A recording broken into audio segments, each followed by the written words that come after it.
So this is the June 22nd meeting of the Board of Architectural Review and Planning Board. So I'd like to call the meeting to order and then take attendance. Would you like me to take attendance? Yeah, if you don't mind. Okay. Chairman Seth Roy is not here. Michael Aronson, acting chairperson. Here. Nina Aaron. Here. Robert Bowker is not here. We'll see. Yeah, Oh, he's here. I'm sorry.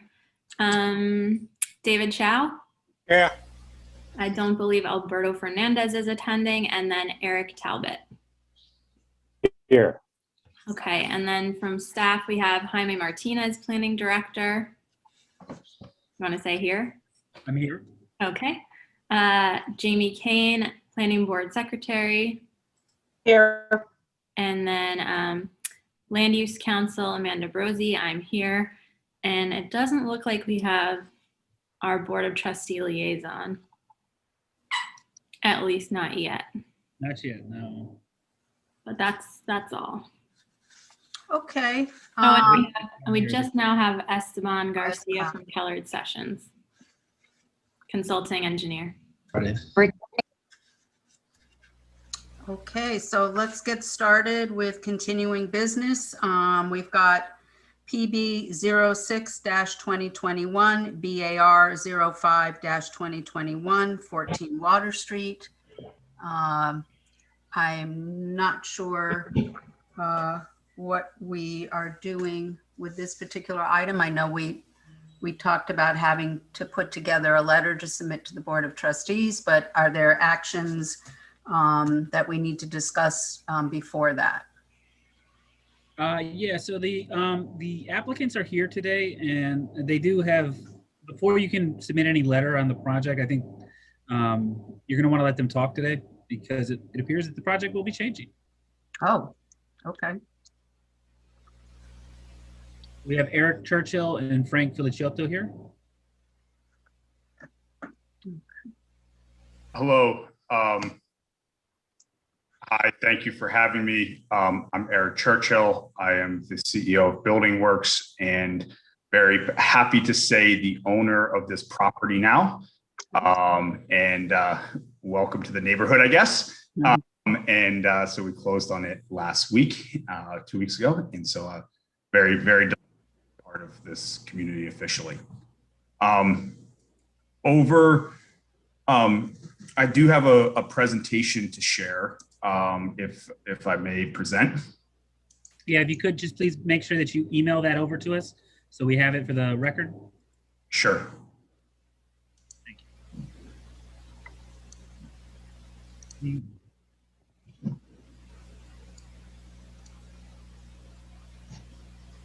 So I just wanted to start by taking stock of where we are in this process. This is our third official meeting with the planning board. I guess our fourth one altogether. Our first one we were moved over without showing up. We've been in front of the zoning board 3 times as well. And we've heard a lot of feedback. And I've also spent a fair amount of time on site and in the neighborhood and talking with folks. And we're listening is the first thing that I want to say.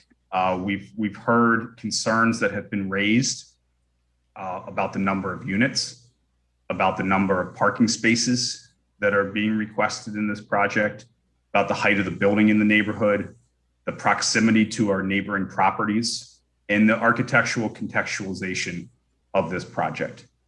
We don't have our head in the sand. We're listening, and we want to be responsive to the community's input and to the planning and zoning board's input as well. And so we still believe that it is incredibly important to do a mixed use project on this site.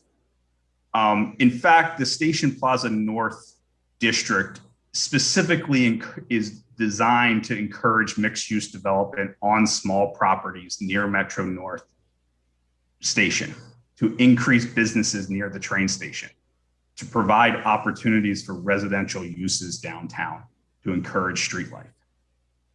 And we intend to still provide that mixed use community. We're still looking to provide 2-bedroom housing units and commercial garage studio spaces, which we think both of which are needed in Ossining and will be in demand in Ossining. And it goes right to the heart of what has been talked about in the visioning documents of Ossining Tomorrow about increasing the opportunity for living and working in Ossining. So when I first discovered this site, I read the zoning code and it asked for those that mixed use on small properties, increasing business near the train station, providing residential uses, 4 stories above the grade plane. You can do 100% lot coverage. You don't have to have any setbacks.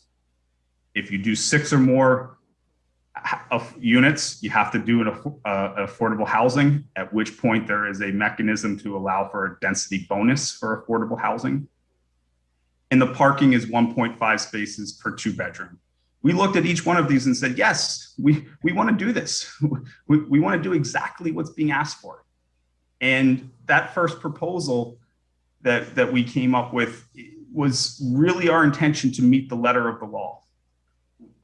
The only thing that we were not able to produce was the parking spaces. We're on a 30-foot wide site. And frankly, as we've detailed before in these meetings, there's no way to fit spaces, 20 spaces or any spaces onto a 30-foot wide 30-foot wide lot and still have a building and a mixed use building, meet all the other requirements. And so, but we are listening and we're hearing those concerns. And so our proposal today is to revise this to continue with the mixed use on a small property near to increase business near the train station and provide those residential opportunities. We're prepared to go 2 stories above the grade plane, which would equate to, we're also prepared to have setbacks on the north and south side to accommodate our neighbor's property better.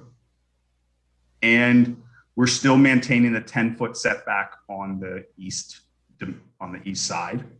And that produces a lot coverage of rather than 95% of 69, 70%. We will have only 3 units now. There will be no affordable requirement. And our parking requirement drastically reduces from 20 spaces to 12. We still can't fit 12 spaces onto a 30-foot wide site, I'm sorry to say.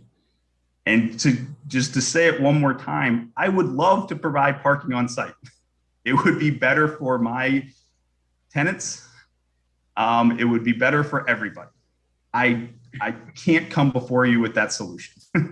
And so I'm coming to you, asking for a waiver of those 12 spaces, which a number of buildings in our community in this neighborhood do have waivers for parking. And we believe that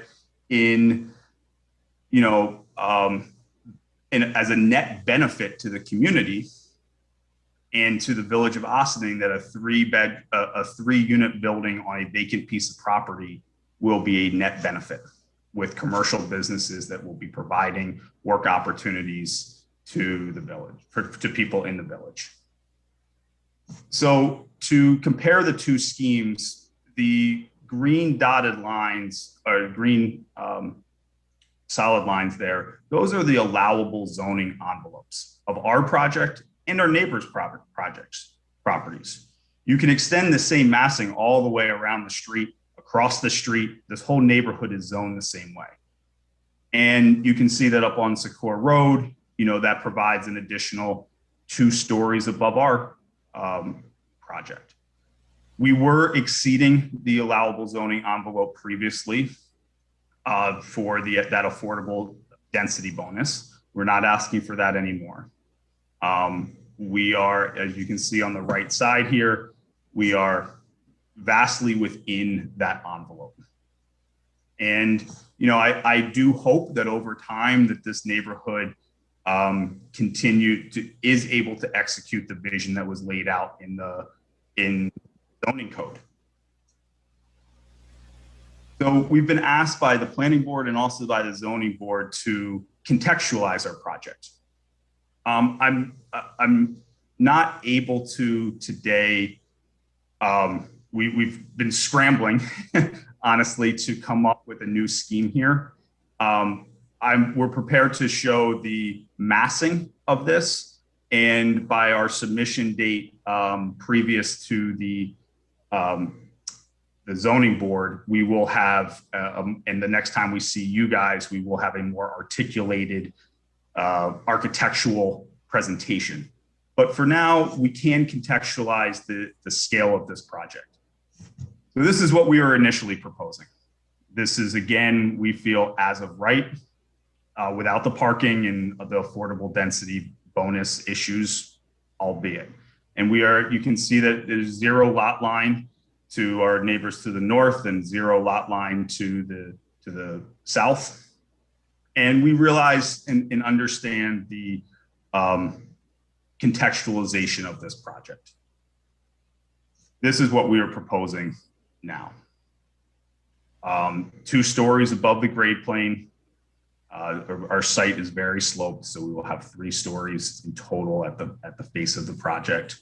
It is set off from our neighbor's property line 3 feet on each side. And, it is a, no taller than our project, than the building to 3 blocks buildings down to the left.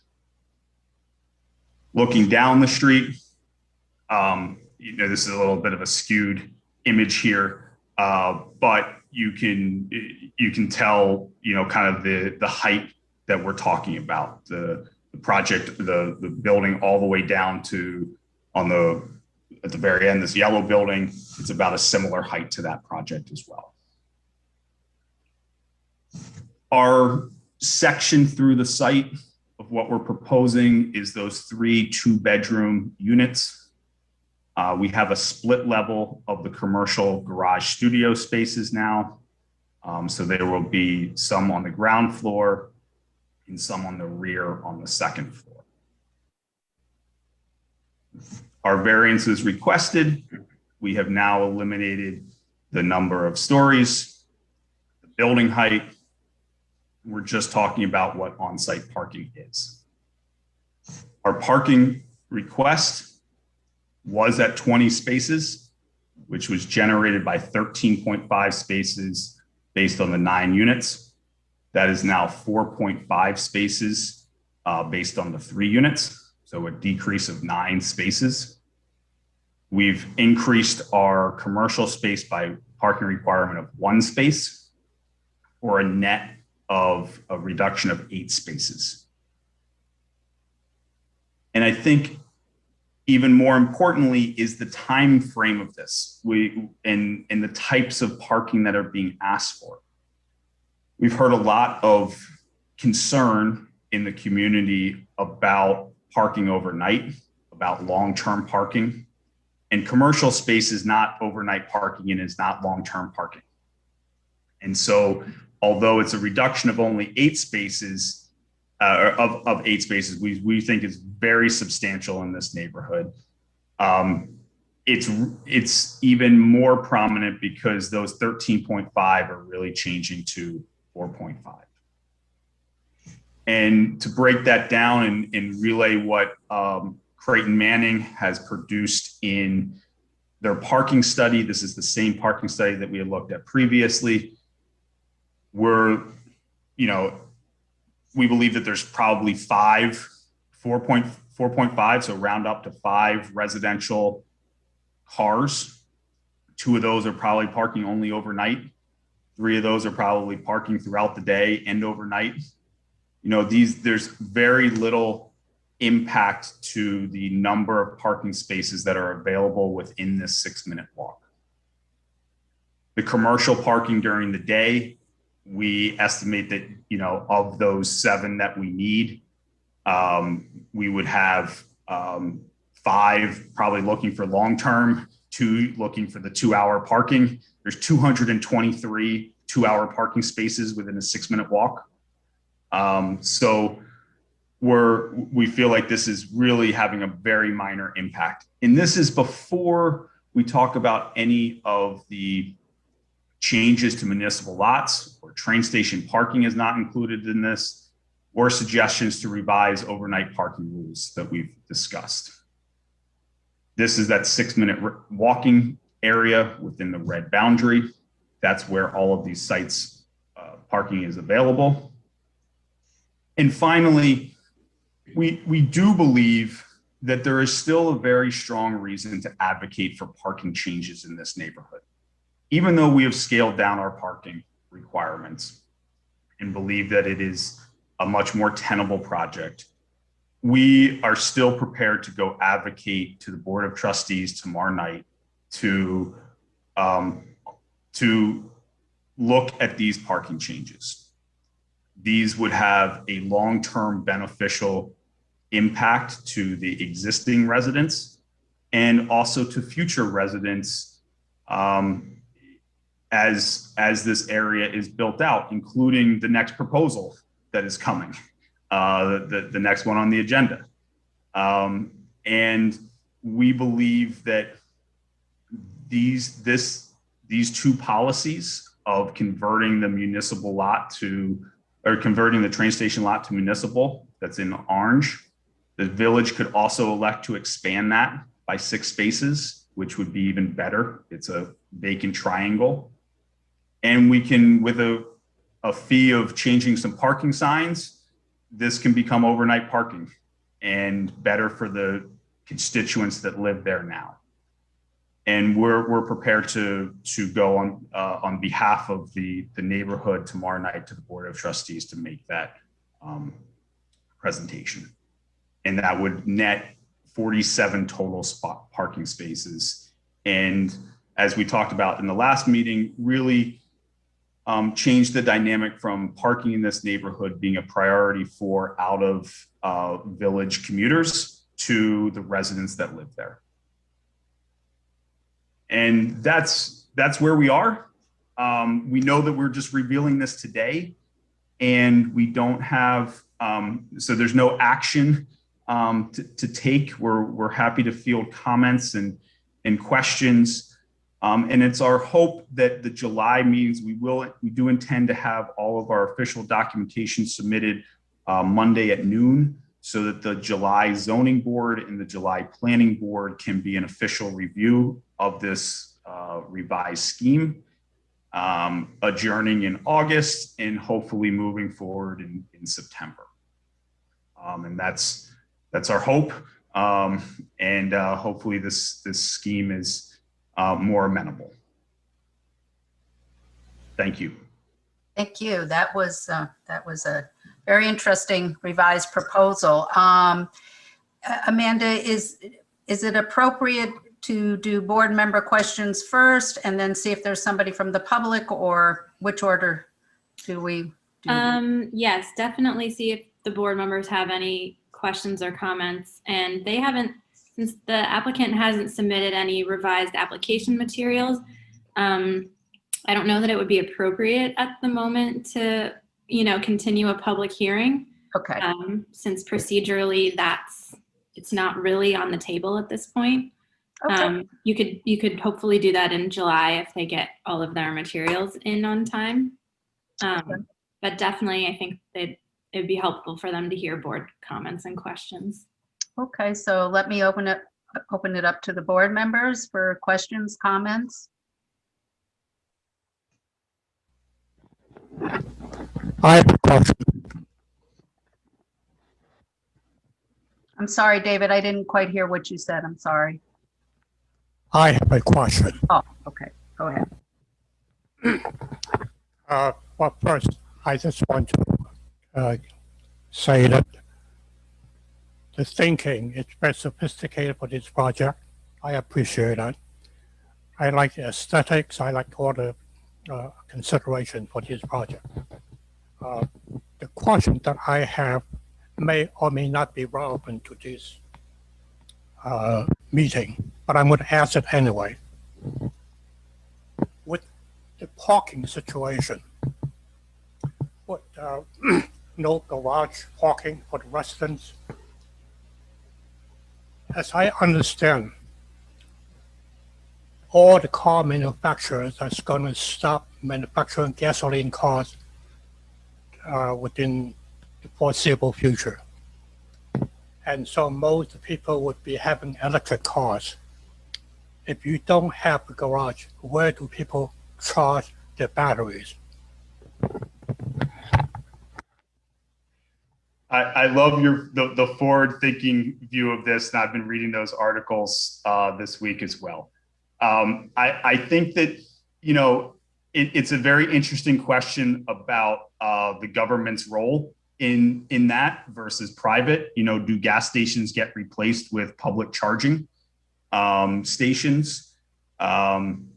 Is it and is that a more sustainable way to get electric power to cars? I'm not an expert on the utilities of a grid and the efficiencies of a grid. I think that every one of the buildings that exist will wrestle with that. I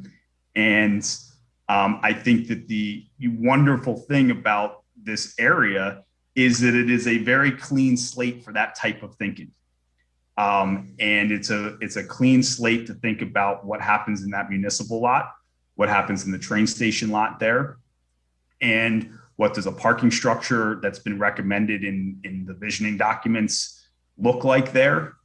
And hopefully, you know, by the time that happens, parking electric cars isn't a overnight thing. It is a 2 or 3 hour thing. So I think we're going to see a whole host of different changes in infrastructure that's necessary to support that. Thank you. Yeah, I would like to echo what David said about just a thank you for your consideration to the comments that have been received. And I think the building now is much more in scale, and I really appreciate those setbacks on either side to the north and the south also. So thank you for that. And it's going to be interesting to see the design you come up with, you know, once you have that, as opposed to the box that we're seeing at the moment. On the parking, I'm a big proponent of less is better in terms of parking. I'm not a fan of surface parking. I think it's a terrible waste of space. So it will be interesting indeed to see what happens at the train station and with the proposed, you know, possibility of a parking building down there. So yeah, I'm not in favor of seeing 2 more surface lots there, but you know, but I'm glad that you're talking to the trustees, because I agree that, you know, we need to revisit the whole parking requirements at some point. Yeah. So thank you. Thank you. Anybody else? I just want to echo what Nina said, and I, you know, really appreciate your responsiveness to community concerns, particularly, as well as the zoning and planning board. And again, I am looking forward to seeing the revised design and agree that the reduced bulk and massing of the building is more appropriate for the context of the neighborhood. I'm curious, Amanda, I think earlier in your presentation, Mr. Churchill, you mentioned applying for a waiver of the 12 spaces. And I'm curious, Amanda, what our role is in that process, if any, or? Right. So, well, first of all, once they submit their amended materials, the building inspector would have to review and issue a new referral letter. And I think that if they are going to seek a parking waiver, he would be the first person to, you know, determine whether or not they would be eligible. That's usually how it goes. And then a waiver, you would be granting a waiver versus a parking variance. Okay. The waiver does apply to the SPN district. And as you know, I think we recently were going through the criteria for them. There's four factors that need to be met. And so it's obviously different than an area variance, but I'll leave it up to the applicant's team to check out 270-30A 12, which is where the waiver criteria is described, to see if they'd like to go down that road and apply for the waiver. I think it's possible that they could be eligible, but ultimately it's up to the building inspector to make that determination. Okay. And are we still required to respond for tomorrow's Board of Trustees meeting, or?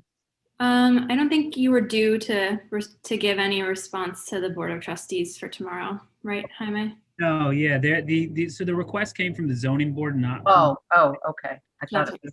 If you were to provide anything, it would be based off of the submitted materials of a completed application, which Right. they don't have just yet. So you're really not in a position to do that yet. You're going to want to, hopefully they'll be ready to go, and then you'll be able to have a complete application to review, and then potentially after next meeting, you'll be able to provide that letter. You most likely will still need to provide that letter. I honestly don't even know if the ZBA will still be the lead agency here. It's something we'll need to talk about.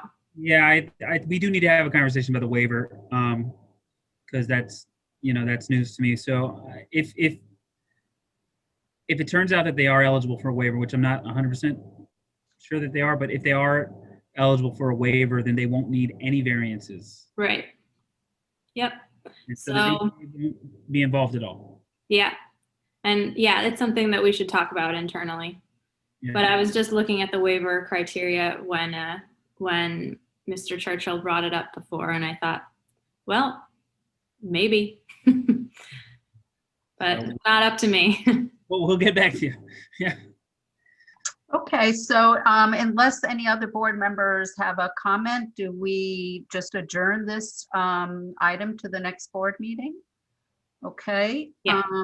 Anybody else before I ask for a motion to adjourn the item to the July meeting? Thank you. Okay, anybody want to make a motion? Motion to adjourn.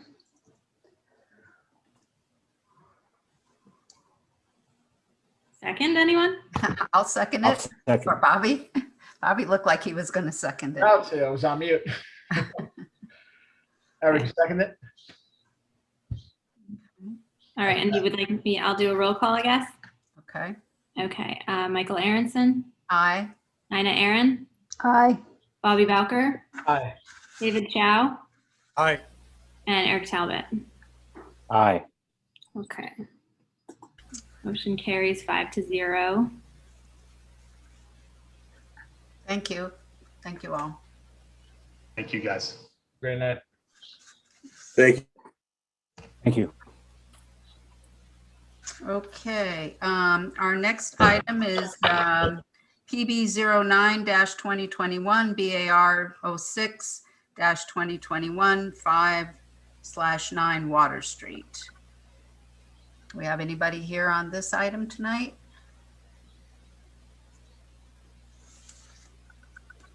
Yes, we do. Hold on. Let me just bring over JB Hernandez.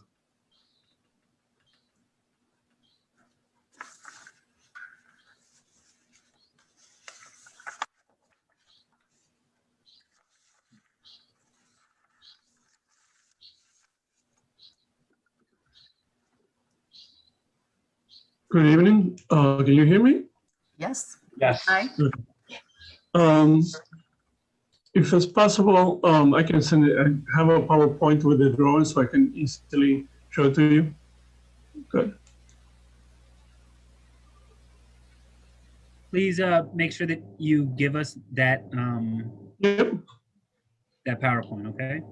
Okay. Are you seeing the presentation? We have a Carrie Gallagher here as well, and I guess, is she part of the presentation? Oh, no. Are you seeing the screen now, or? I have somebody saying Carrie Gallagher has got her hand raised. She's asking JB if you want to talk. You want her to talk? I don't, if it is part of the ownership, if they feel they need to, if they need to give a, participate, that's fine, but Carrie Gallagher or what, Wendy Wallner? Carrie Gallagher. Hi. Hello, Miss Gallagher.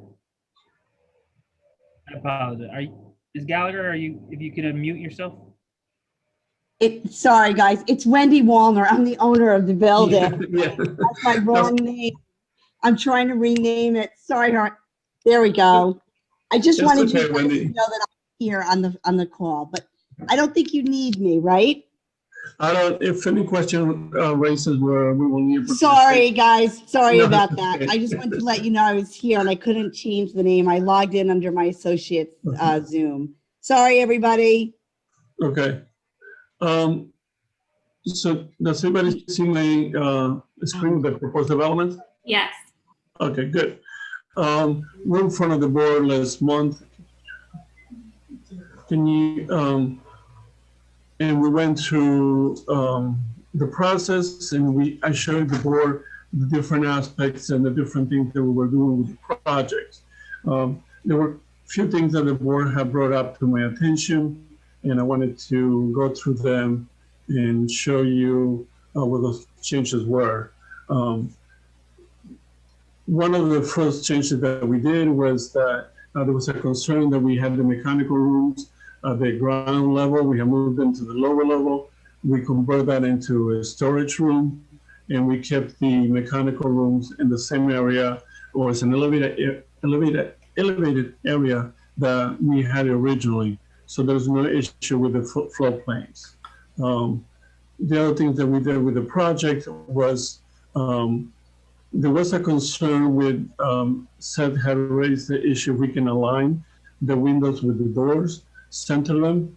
Due to the layout of the apartments, the alignment, it has to stay as it is. The other change that was made as discussion with the board is that we made the windows in the penthouse the same color and the same type as the windows at the lower level.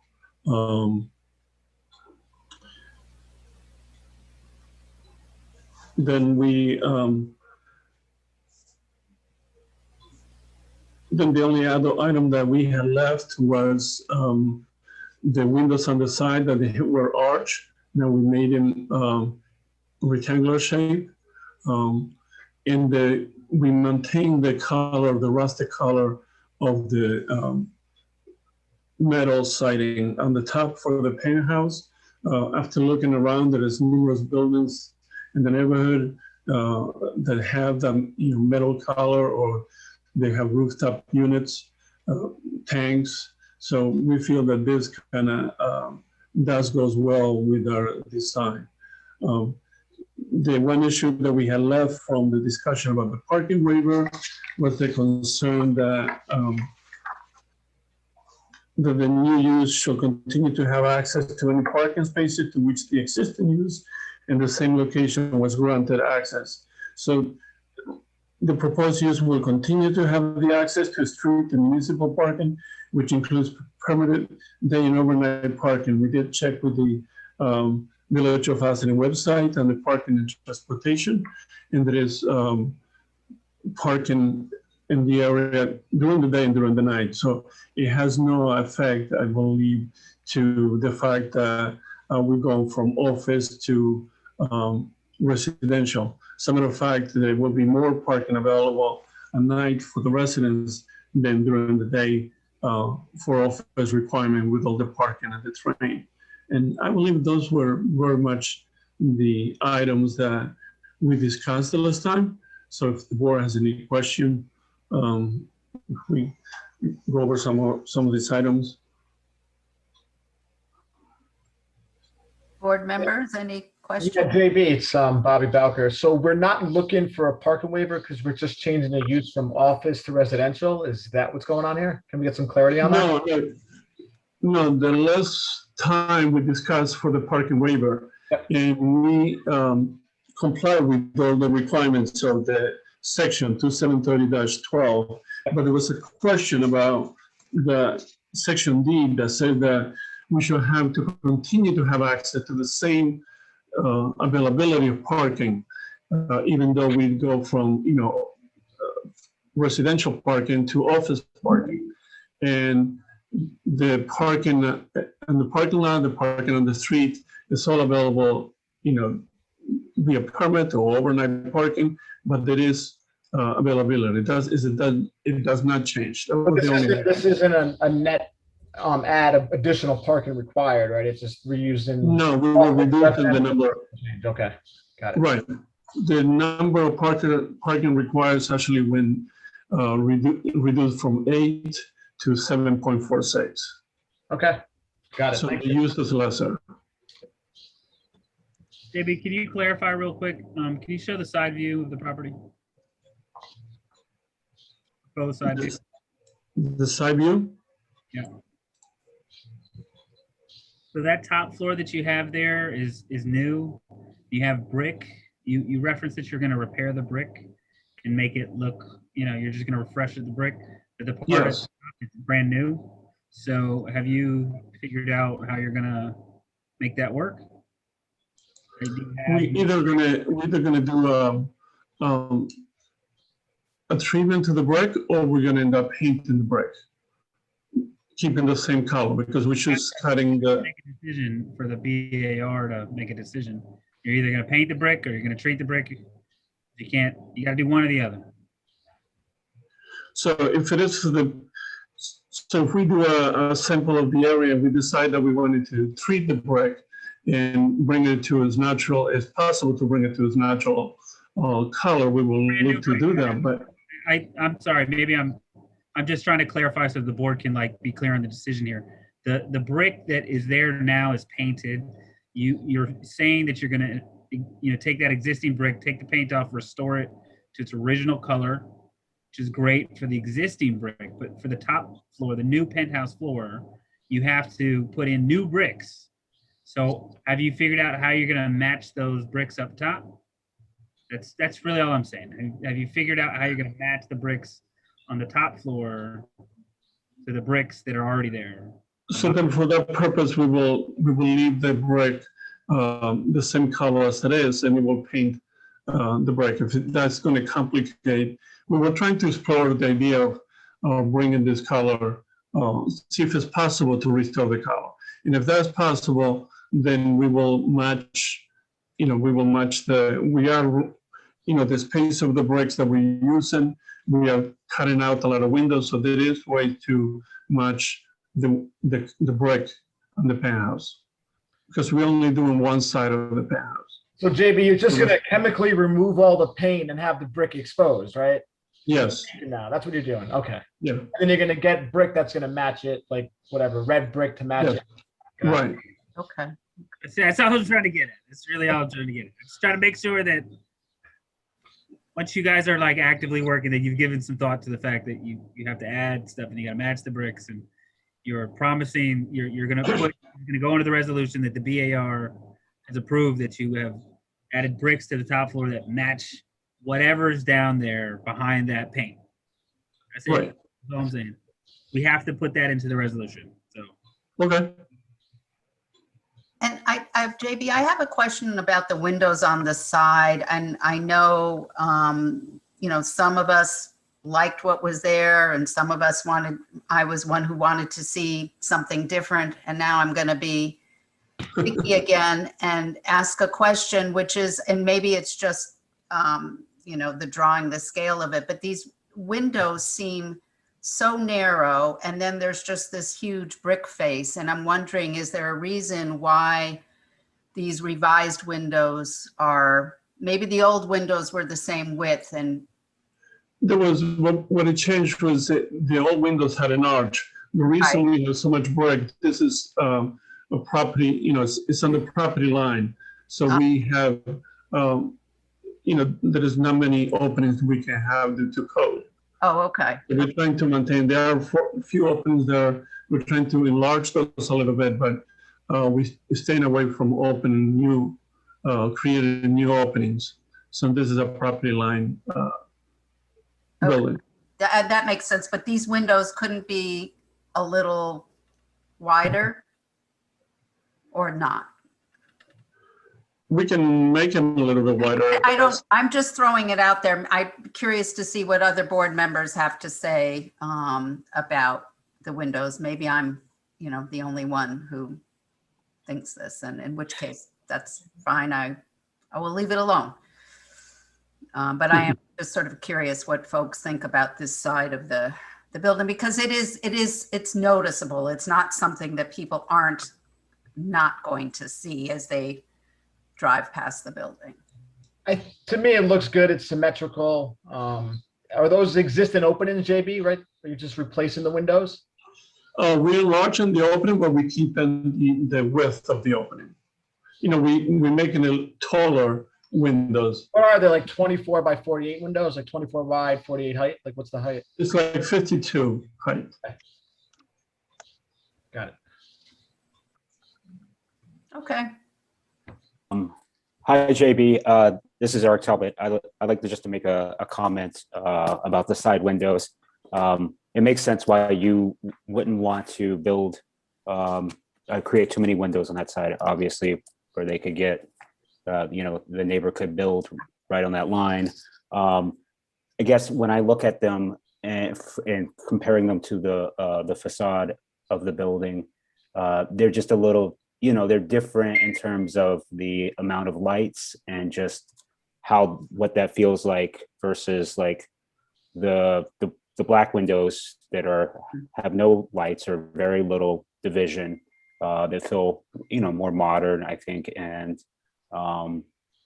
so I'm just thinking about that rhythm. Just comment, The windows will match, and what you see is that these look white because it hasn't been shadow or render like the other one, but it have the same. It will match in the number of lights at the side window, and we can do. We can definitely do that. They match the front windows. I'm not asking you to change it per se. It's just that's my feedback on like just looking at it as as an observer, and that's it. But I do think it's a good design, and we appreciate. Sorry, and I appreciate your your thoughtfulness. I appreciate the comment, and I think we can match this part of the window, the smaller portion of the window. We can match that on the side, so it will have the continuation from the front. Yeah, I will leave that up to you as the architect, how you deal with that. But I was just just my comments, and thank you so much for your time. Thank you.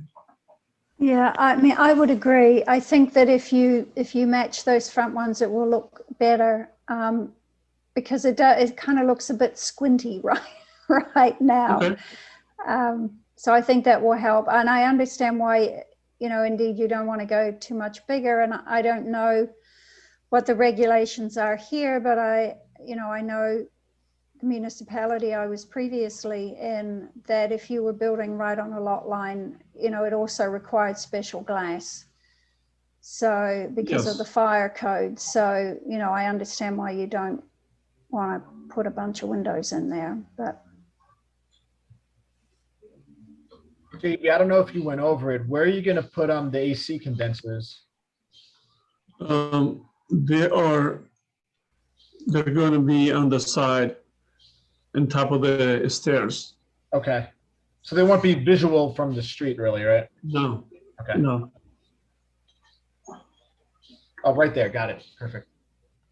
And if you see, there's a railing also that will camouflage them. It will be set back from the street. What are you doing? Are you doing like ductless splits? Or are you going to do like central AC? It's Right now, we're looking to do ductless Okay, and keeping there is a whatever system we have in the place, and we will keep that for the main office. thank you. I have a different kind of question for the windows in the front. Do you have a close-up of the front elevation of the existing building? I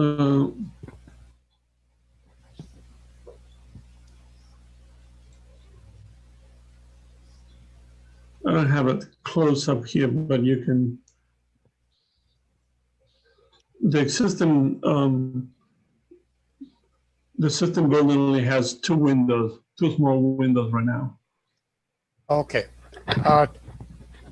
I was studying your front elevation and looking at the existing building. The front wall, in the middle of the wall, vertically, at each floor line, you will see a metal plate in the shape of a star at each floor line. I believe those are the metal structural elements that hold the front wall stable. So that's where you're putting the windows in the middle of the wall. Now, I don't know if there's a structural study done whether those anchor plates are required for the stability of the wall, since you have put windows in the middle of the wall, plus you added one more floor. So I'm just wondering whether that is okay for the middle windows. Well, while we do the construction before that, when we do the construction document, we will definitely take a look at that. But we did look at the structural system, and it didn't seem to have any metal beams or components in the center. But we will definitely take that into account, and we may have to put a beam to take the load. We definitely knew that we're gonna have to put a beam to take the load once we do the window openings, because this is a double brick tie. So we know we have to deal with the structure of the brick there. I hope this can be done because I like the looks of it. Okay, thank you. Thank you. One more quick question about the windows. Maybe we talked about this last time.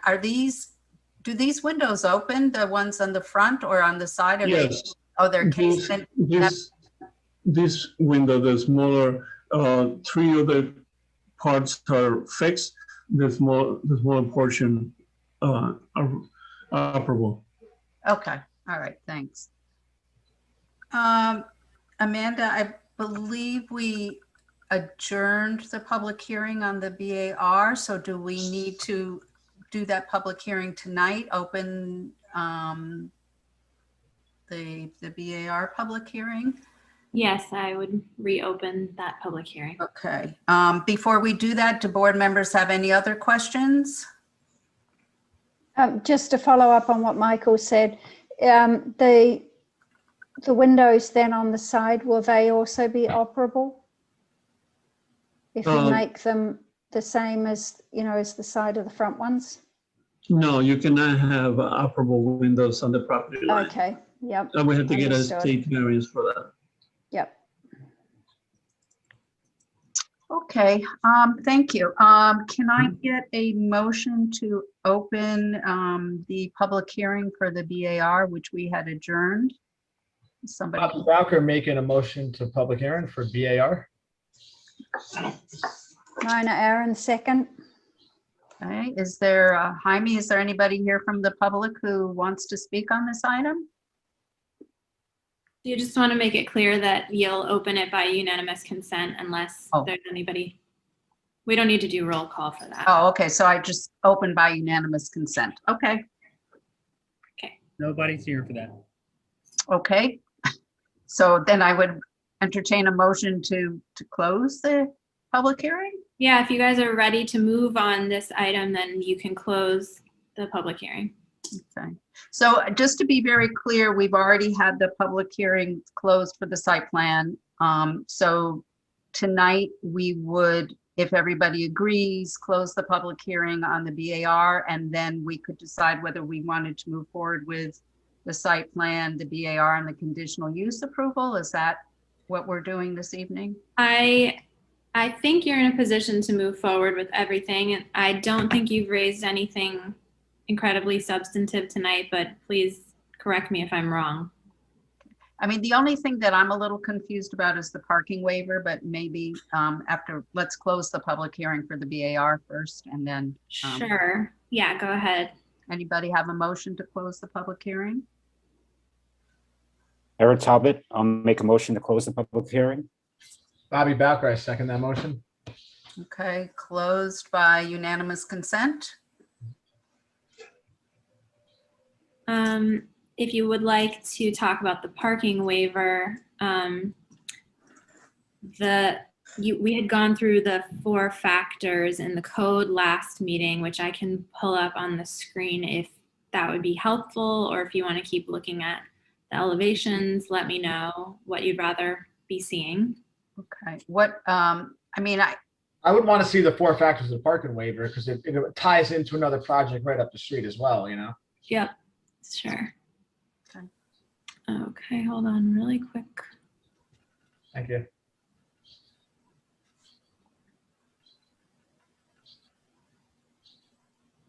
Okay, so these are, hold on one sec. These are the 4 factors that we discussed last time, and we had discussed the fact that we needed, I think the board wanted a little bit more information on this 4th item, which JB was talking about earlier. I think the board was a little confused as to whether, you know, it was relevant or not if they had, you know, parking permits or whatever issued by the village. And the applicant did submit a letter indicating that they had gotten a parking waiver granted in the past, that is for 8 spaces. Now they require less than 8 spaces. And the letter indicates their compliance with all 4 factors, and that, wait, let's see, you shall not name it. Yeah, that they have continued access to, you know, municipal parking lots in the area. And so that's how they believe they comply with this 4th factor. Otherwise, I don't think there's, you'd have to make a determination here that the proposed new construction or addition will not be able to provide any additional off-street parking due to existing conditions on the site. So that's something that, you know, you have to specifically find, which I think based on the site conditions that have been described, you're in a position to do that. And generally that's how you determine the parking waiver. There's no public hearing associated with it. It's just something you need to make sure that they check all these boxes. To me, after reading A, B, C, and D, it looks like they meet all those boxes. Yeah. I'm in agreement with that. Grant the waiver on that. yeah, I would agree as well. So I think you should take a vote on it. Okay, so it's a vote to approve the parking waiver. Is that how we would characterize it? Yeah, to vote to approve the parking waiver, having determined that the applicant meets all of the 4 criteria in 270-30A12, including making the finding that they do not have the ability to provide off-street parking due to existing conditions on the site. You don't need to repeat that. That's in the record. If someone wants to Make a motion. make a motion. Yeah, can I just, I think that it would be helpful if they could, and tell me, Amanda, if they need to, but if they could make a waiver for the specific number of spaces that they're making a waiver. Yes, definitely. Absolutely. I agree. So the waiver, they reduced it from 8 to 7.6 spaces, so we should specify the It's 7. round up to 8 though, right? Um, How do you have a 0.6 spots? I thought it was 8. It's 8. to you all. Or a car. If you want to be very specific, then, you know, grant it for exactly what they need, but I don't care, honestly. I think 8 is okay, no? Yeah. I think 8's fine. 8 makes sense to me. Okay. Is somebody making a motion? I'm sorry, I didn't hear it. I think we're waiting for a motion to approve the parking waiver with all the conditions as outlined for 8 spaces. And the motion's gonna count as our vote as well? Yeah.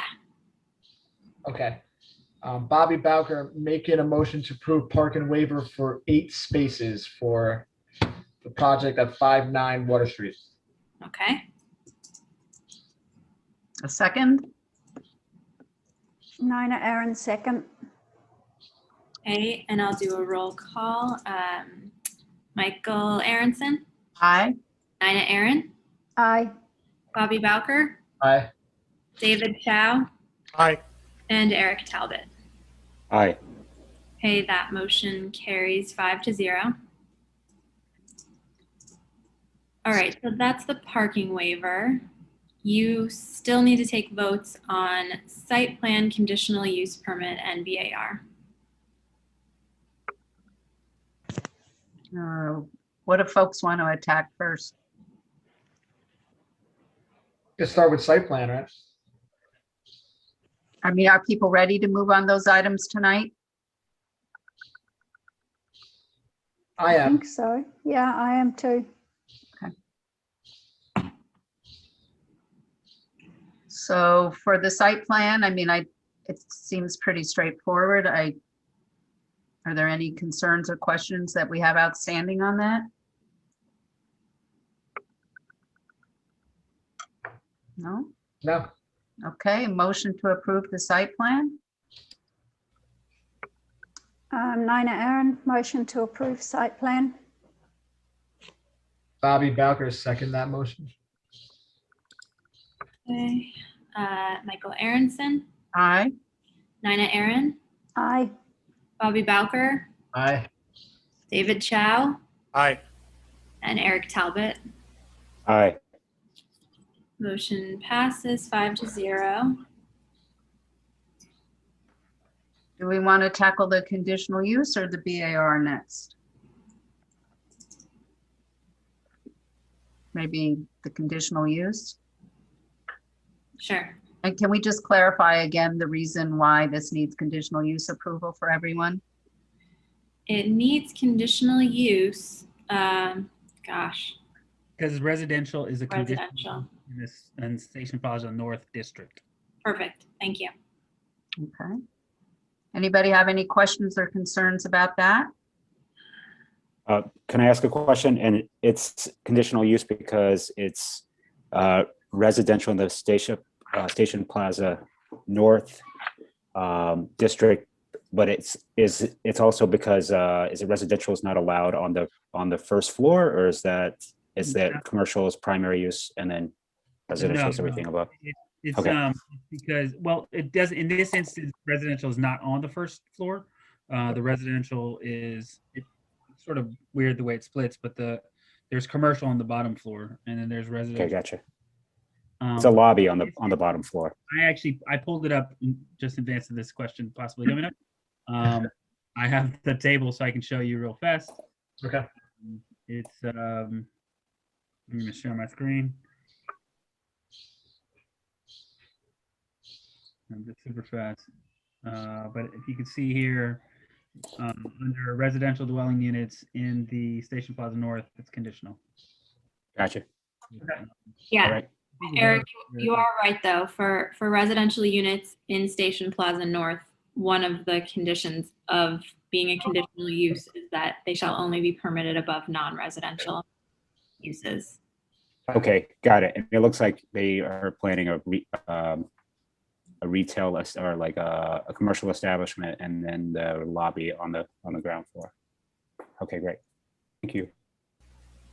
Okay, if nobody else has any questions, are we ready to make a motion to approve the conditional use for this property?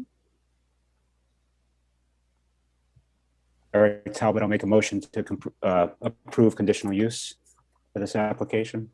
A second? Bobby Bowker, I second. Right, roll call is Michael Aronson, Aye. Nina Aaron, Aye. Bobby Bowker, Aye. David Chow, Aye. and Eric Talbot. Aye. Okay, motion carries 5-0. Okay, so that leaves the BAR. Do we feel like we've sort of covered everything? And if so, do we want to outline any specific conditions or concerns in our approval of the BAR? I know there was concern about the brick. Was there anything that we wanted to cover further? If I understood correctly, the two things that the board had concern were was the brick on the penthouse matches the rest of the brick, whatever treatment we do, which we're okay with, and also that the windows on the side match partially the windows in the front. So they're the same, not the same width, but the same height and the same number of grills. Anything else that people want to include in our approval? And if not, does somebody want to make a motion with those conditions? I'm just assuming quickly that the windows would all be the same manufacturer and all that. JB? Yes. Okay. Yes. Good question. Oh, well, in terms of the, I mean, I'm not sure if this is under the BAR scope, but did we determine that the layouts met the minimum standards for habitable? Yeah, I believe that last meeting we had gotten the word from the building inspector that everything was compliant. Okay. Okay. Anything else that anybody can think of? If not, a motion to approve with the conditions concerning the brick treatment and the window treatments.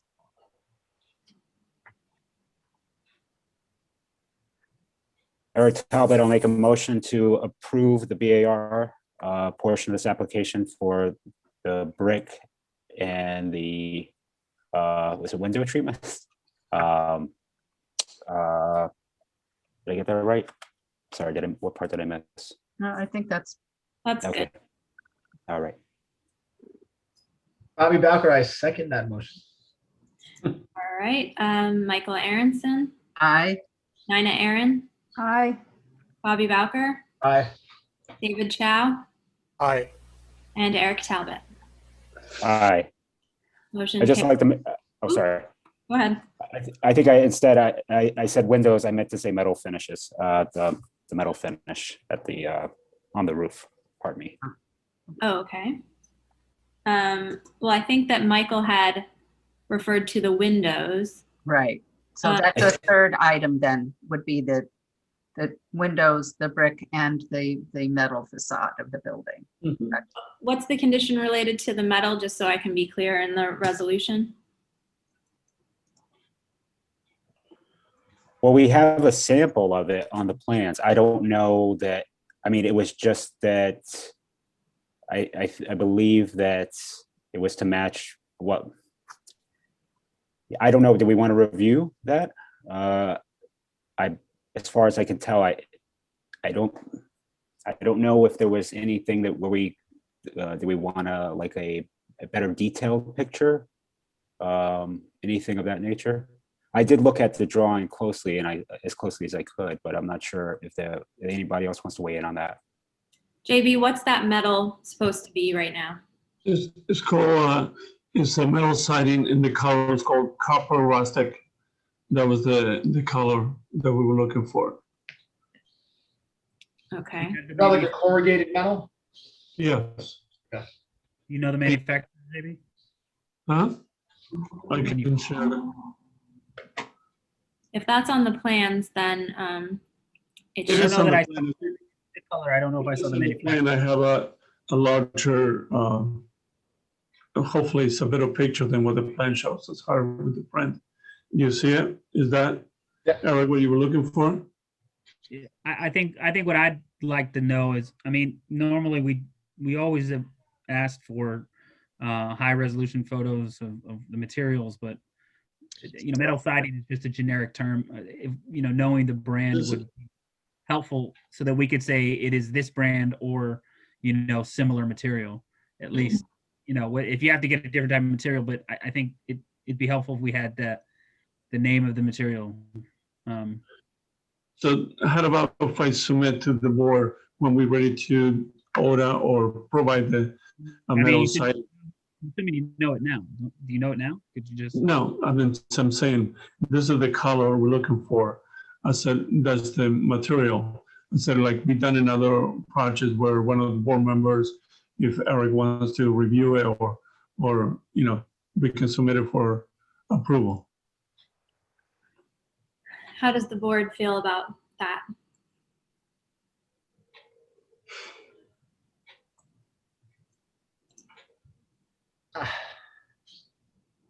So we're waiting to get the actual manufacturer. I'm okay with this picture, but I get what Jaime's saying. Where are we getting it from? Like, what are we getting? Is it Alcoa? Like, who's making the product? Usually we have the color, so we get if it is Alcoa, one of those manufactured. Yeah, you got Tri-State Metals in Elmsford, right? You could probably just give them the specs and they can make it for you. Yeah.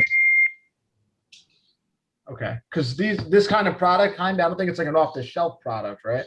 This is what I'm assuming. It's an off-the-shelf kind of a product. It's not something you get at Home Depot necessarily, but I would imagine it's something that, if you're going to say that you're going to design your building with it, then I'm assuming you have it.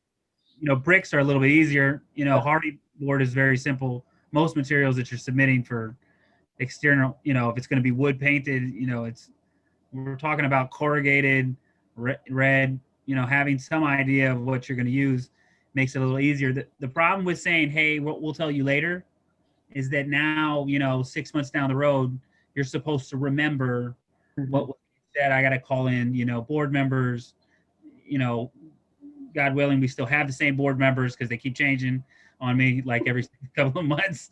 And so we start getting down this path of not knowing, when the easier things to say, hey, it should be this or like material, which at least leaves the building inspector. Yeah. We would say, hey, it's not the exact same mark, but it is a product that is. You can definitely get this product at Tri-State Metals at Elmsford. They definitely have it, but I don't know the manufacturer that makes it. But I know they. That's what. Again, we go to them. They provide us a sample, and that's what we had. So we can. They're closed now, so I won't be able to give a manufacturer, but I can give you the name in the morning if that's. I think the board can do whatever they want to do here, but I have to point out, JB, that if you were able to get a picture of what you're going to put up there, you had to pull it from somewhere. Maybe. It was my previous job, so that's, and we know that where they got the material from, so that's what the idea is. Does it make sense to adjourn this portion of our approval to the next meeting? Do we run into a time issue here, or what do people, I know it seems like it's just one item, but I also hear what Jaime's saying about Can waiting. we do like a conditional approval in lieu of him getting us this detail? Yeah. Yeah, you can do that. Okay. I don't think you need to adjourn just for this. Okay. Yeah. If that's an option, definitely conditional approval sounds like the way to go. Yeah, I think that's fine. Conditional on him providing either detailed specifications to the board, to the planning department. I would say the planning department. Okay. Okay, do we have a motion for the BAR approval with the condition that the detailed specs for the metal siding be submitted? I believe you already voted on it, right? Well, let's just be clear that you did take a vote, and it includes That's true. the brick condition, all the bricks have to match, including, you know, the existing brick underneath the paint and new brick on the new level. The windows on the side and the front have to match. And the third condition now that we've been discussing is that the metal facade, the corrugated metal facade, the applicant has to provide detailed specifications to the planning department. And so those are the three conditions that were incorporated into the vote that you took. Does everybody agree on that? Yes. Yes. Okay. Yeah, and again, I do apologize for it may sound like I'm being difficult here, but I know what happens when it comes into the building department. They're going to say, you know, copper rustic metal siding that they're going to, it's way too much variance for them. They prefer specificity. I And think that's you're important right, Jaime. So Hopefully we could have in-person meetings and JB can bring the product in next time. yeah, To soon enough. Soon enough. Okay, all right. Do we move on to what are we doing? Are we with 76 Broadway, PB 10-2021 and 80 Make Broadway? a motion to adjourn first, right? Oh, Yes. sorry. Bobby Bowker making a motion to adjourn. Sorry about But that. not adjourn, I mean, close out. Close. Close out.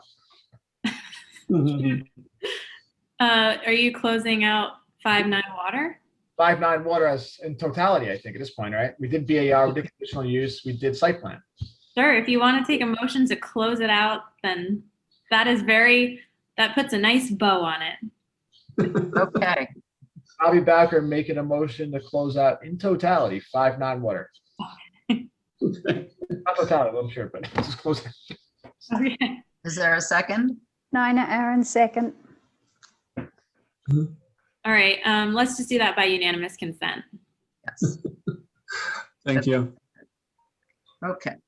Sorry. So now are we ready to, I'm not sure where we stand with PB 10-2021 76 Broadway or PB 11-2021 BAR 07-2021 80 Broadway, which last time we sort of heard together. I will mention it here.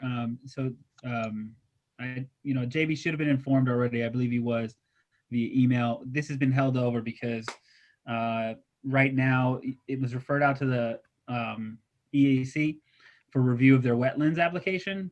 They don't have a mitigation plan ready to review, so they were not able to do it at the last meeting. It was a kind of a short turnaround. So I think that the goal is to get something to them by the next EAC meeting, and once the EAC has done their review, then it can come back to this board so you can start your piece. That's it. So we don't need to officially adjourn these two items. No, we don't need to. Okay, No, I'm sorry. Okay. great. All right. So that brings us to new business of the board. We've got BAR 03-2021 31 Clinton Avenue. And this was an amendment to a previously granted BAR approval for the addition of roof dormers.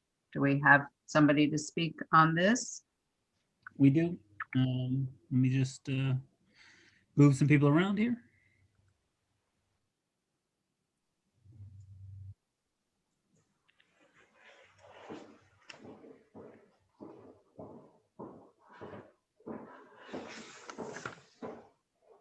Gail Rosenthal.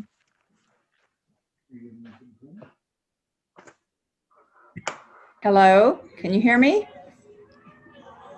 Hello. Yes, Let's we can hear you. Yes. Hi, there we go. Yes, I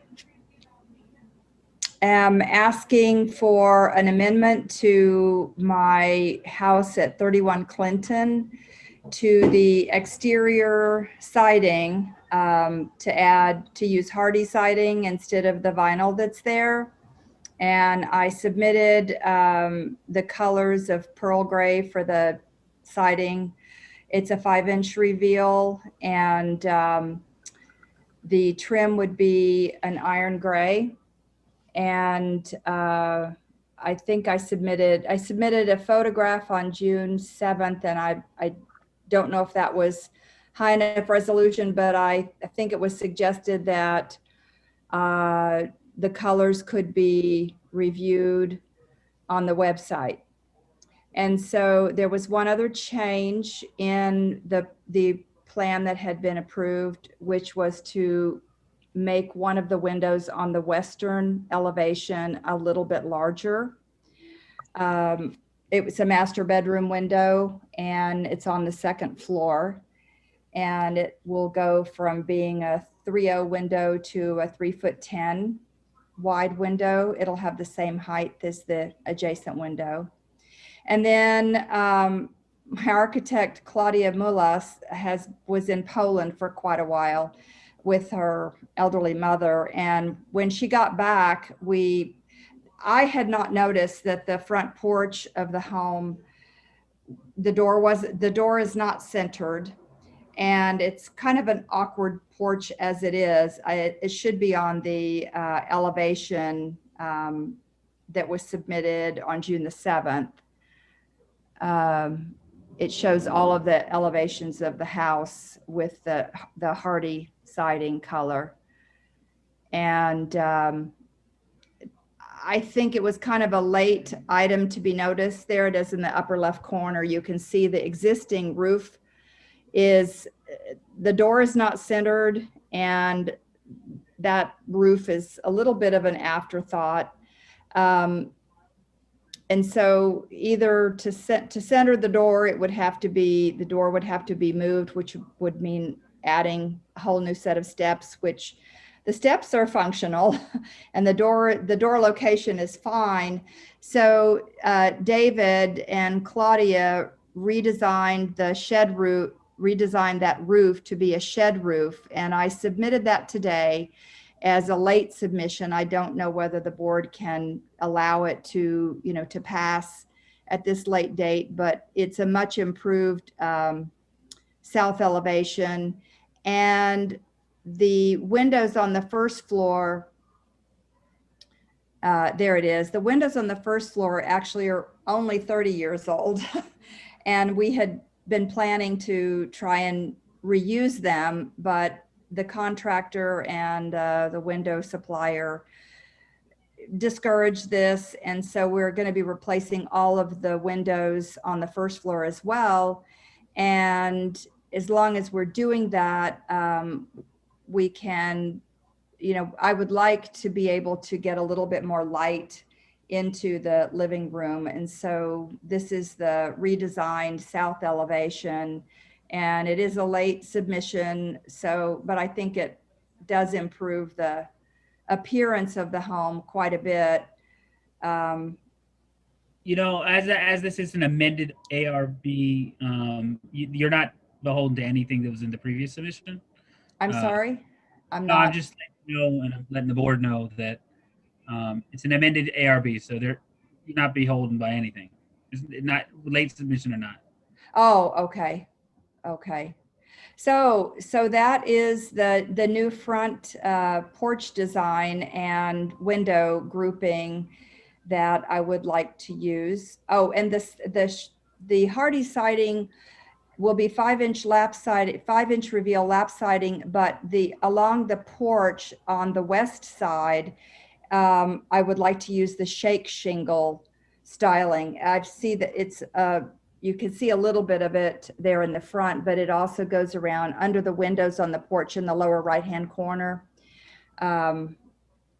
It has sort of a Cape Cod feel to it, that porch with all the windows that looks out over the Hudson. So originally, I guess it was a house that had a side-facing front door, because the front door of the house inside the porch is actually on that west side of the house. And when you enter the front door, the living room is on the front of the house, the kitchen is in the middle, and the dining room is on the east side of the home. So the floor plan actually on the first floor is going to be all retained. It's a very nice floor plan. The upstairs is completely dysfunctional, so that's why we have, the space upstairs is completely reworked. So I hope you'll approve the color choices and the styling that Claudia and David have come up with.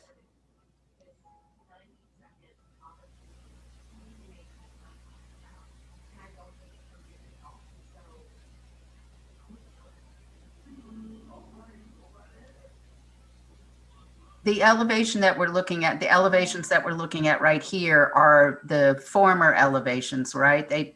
It's particularly the one with the front entry, but are the side, I guess the west and east and north elevations that we're looking at, those have not changed? The west elevation, which is the bottom right, the one master bedroom window is a little bit larger. The elevation drawing above, which was the original proposed elevation, actually that's the existing elevation. On the bottom view, that is the proposed elevation with the dormer on the back. And the window is a little bit larger on the second floor, right in the middle is of that view. So the north elevation, which is the back of the house, has a dormer, and that's going to be added. And the two dormers on the east and west side of the front upstairs bedroom will make the upstairs now is really not functional. It doesn't have any closets. Everything is, impacted by the roof line. But the last time we were here at the ARB, sorry, the changes were approved. The shutters are going to be removed. That's, I guess, another change. I didn't quite notice that. So Claudia drew it without the shutters, and the new design will take the shutters off. The rest of the house does not have any shutters. Board members have comments, questions? So I'm just trying to be clear about it. Do we now have a set of elevations that actually shows all of the changes that you're talking about? I think we're trying to add a couple things here because this may be a little confusing. So Yeah, I'm confused, yes. Yeah, when they originally came to the board, there were some changes. This dormer here was a brand new dormer, so they were requesting to put in a new bit of the dormer, and there were a couple of other changes related to that. Two dormers in the front or on the sides, east and west. That dormer, yes. And this one here on the other side. Yes. And so the house itself had plastic siding or vinyl siding, and the intent was to essentially do the dormers and then add vinyl siding to match the existing siding. The applicant has come and decided that they're going to get rid of the vinyl siding for the entire house, replace the entire house with hardy board. And so some of the changes, I'm assuming probably the shutters, for instance, are going to come off now because they have to remove the siding. The shutters are sitting on top of it. So since they're doing that, they're probably not going to put back the old shutters. No.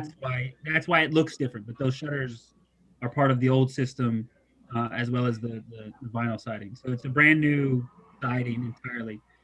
The main reason they're coming back today is because Joe, the building inspector, felt that the change in material from what was approved of vinyl siding to the form of hardy board was important enough for the board of trustees, for the ARB to come forward and do that. Now, that being said, just today, we received additional paperwork where she has actually changed it and added this, and she's taken away this little section right here that was originally an overhang of, I think that's an original piece of the property right now. Yes, it's existing. It's existing, yes. Remove it basically, and then create this sort of like peak over this. I did have a question. How why, like, how deep is this peak over the doorway? I'm not sure. The existing overhang roof is fairly deep. And we did not discuss the depth. It was a real challenge to figure out how to deal with that the unequal corners. You know, the corners of the house are, one is much lower on the west side than it is on the east side. So we went through a lot of iterations of drawings to try to make it look right.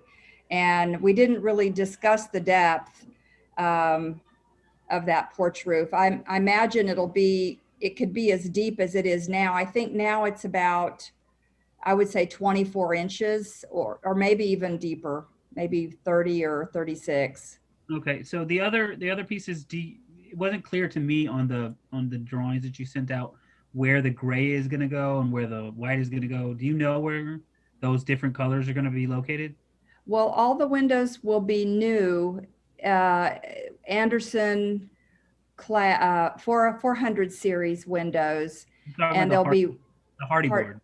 The Hardy board. The Hardy board is pearl gray, and it'll be all on the lap siding, and the shake shingles will be gray, and the trim around the windows will be the iron gray. It will be the darker color. David So the whole house is going to be this, except for the trim around the windows will be the dark gray. Yes, that's correct.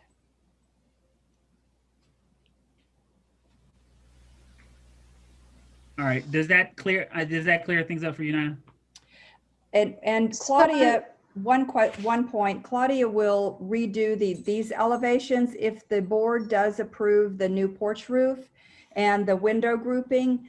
This elevation view that you see now will be amended to have the new drawing of the south elevation on it. They'll submit that if you approve it. So just to be clear, okay, so there's the color change and the change to hardy board, which I think is a great change to get away from the vinyl and put in hardy board. I'm totally in favor of that.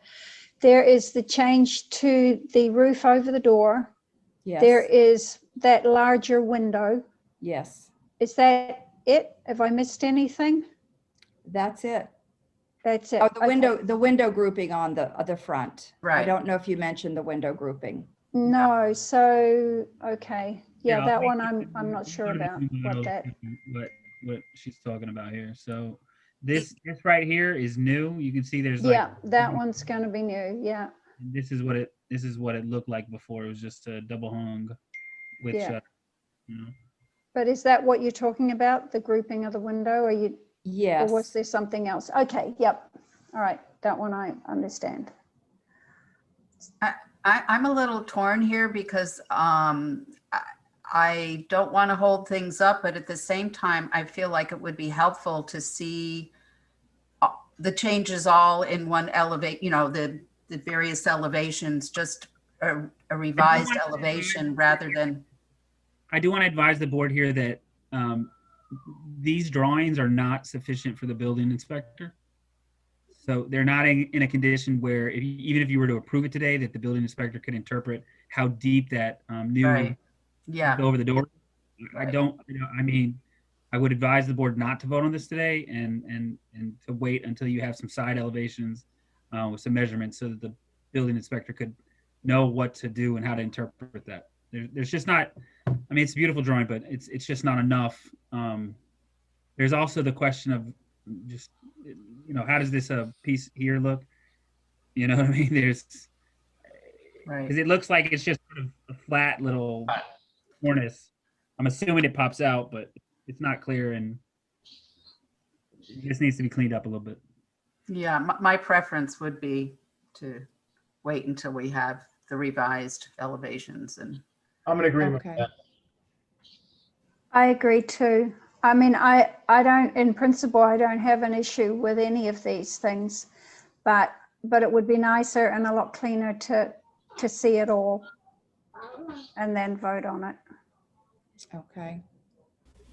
I agree.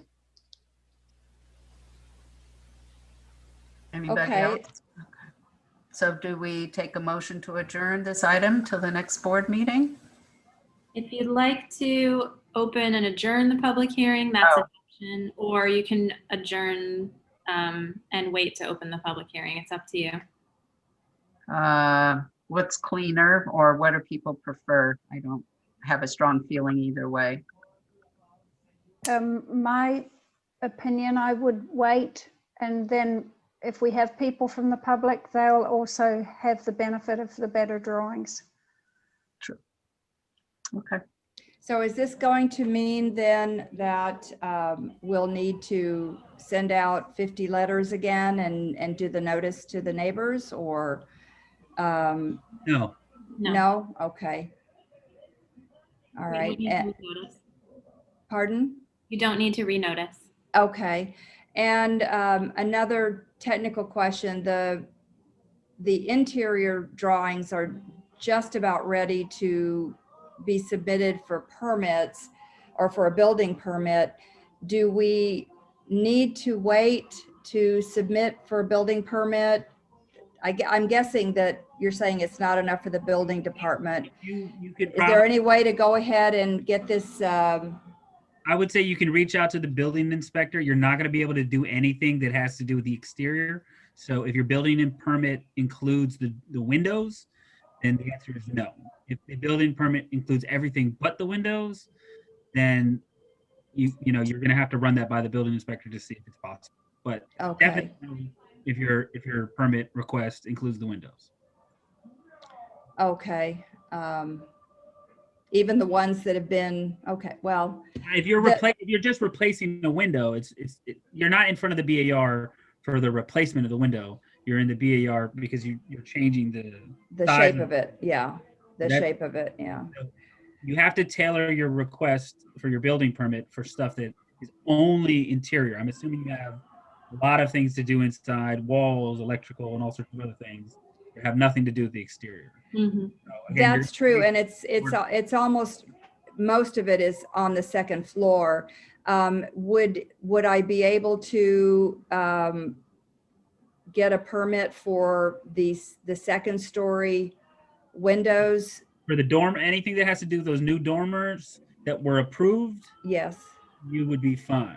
okay, Anything that has to do with any new things like the hardy board or the new window on the bottom floor, you would not be fine. I would, but what about the new, there's the increase in size in the window in the master? Is that something we can go ahead and put in the? These are really building department questions. I apologize. Okay, You really need to Okay. ask the building inspector. okay, all right, well, I'll have Claudia get the elevations in as soon as possible with these revisions. And then we'll get prepared for the next meeting, which I guess is July. What's the date of the next meeting? July? I'm sorry, It's the fourth Tuesday in July. the fourth Tuesday in July. Okay, fourth Tuesday. The 27th, I think, but Okay. All right. Very good. Thank you very much. Thank you, Gail. All right, does Bye-bye. anyone want to take a motion to adjourn? Yes. Motion to adjourn? Somebody? Bobby Bowker making a motion to adjourn. Nina Aaron, second. All right, roll call is Michael Aronson, Aye. Nina Aaron, Aye. Bobby Bowker, Aye. David Chow, Aye. and Eric Talbot. Aye. Great. Motion carries 5-0. Thank you. Okay, moving on to other new business. Do we take PB 07-2021 and PB 8-2021 together or separately? For purposes of SECRA, we take them together. Okay. Are we going over those tonight, Jaime? I don't. yes, we are. But yeah, we're gonna go over them tonight. But JB should have an explanation as to. There's been some changes to the project. I would like. And I'm gonna bring him in. I'd like to be able to move forward with at least kicking off seeker here. The changes are changes by deletion, really. So I don't know if there's any reason that we can't kick off seeker today, but maybe JB can start by explaining the project and going into those details.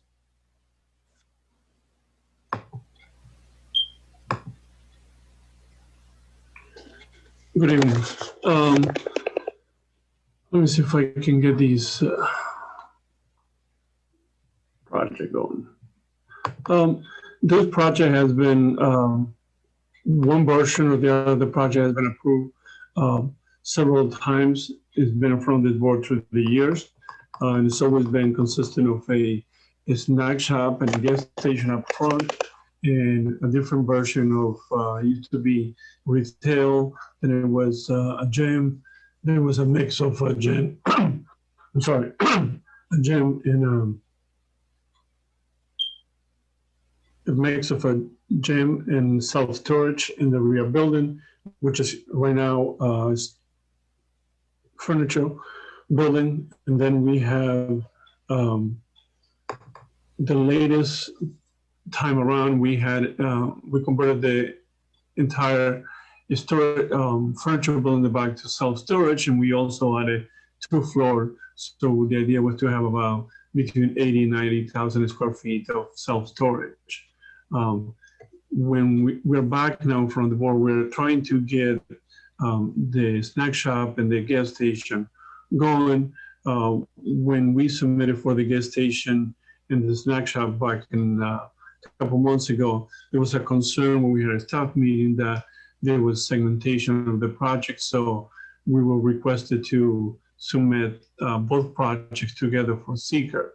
Our concern is that we don't know when the self-storage is going to be built, and the implication that the self-storage has on the process with DOT and all the other agencies. It will take a long time for this to happen, and also it will have some financial impact on the project. So right now what we wanted to do is move forward with the snack shop and the gas station.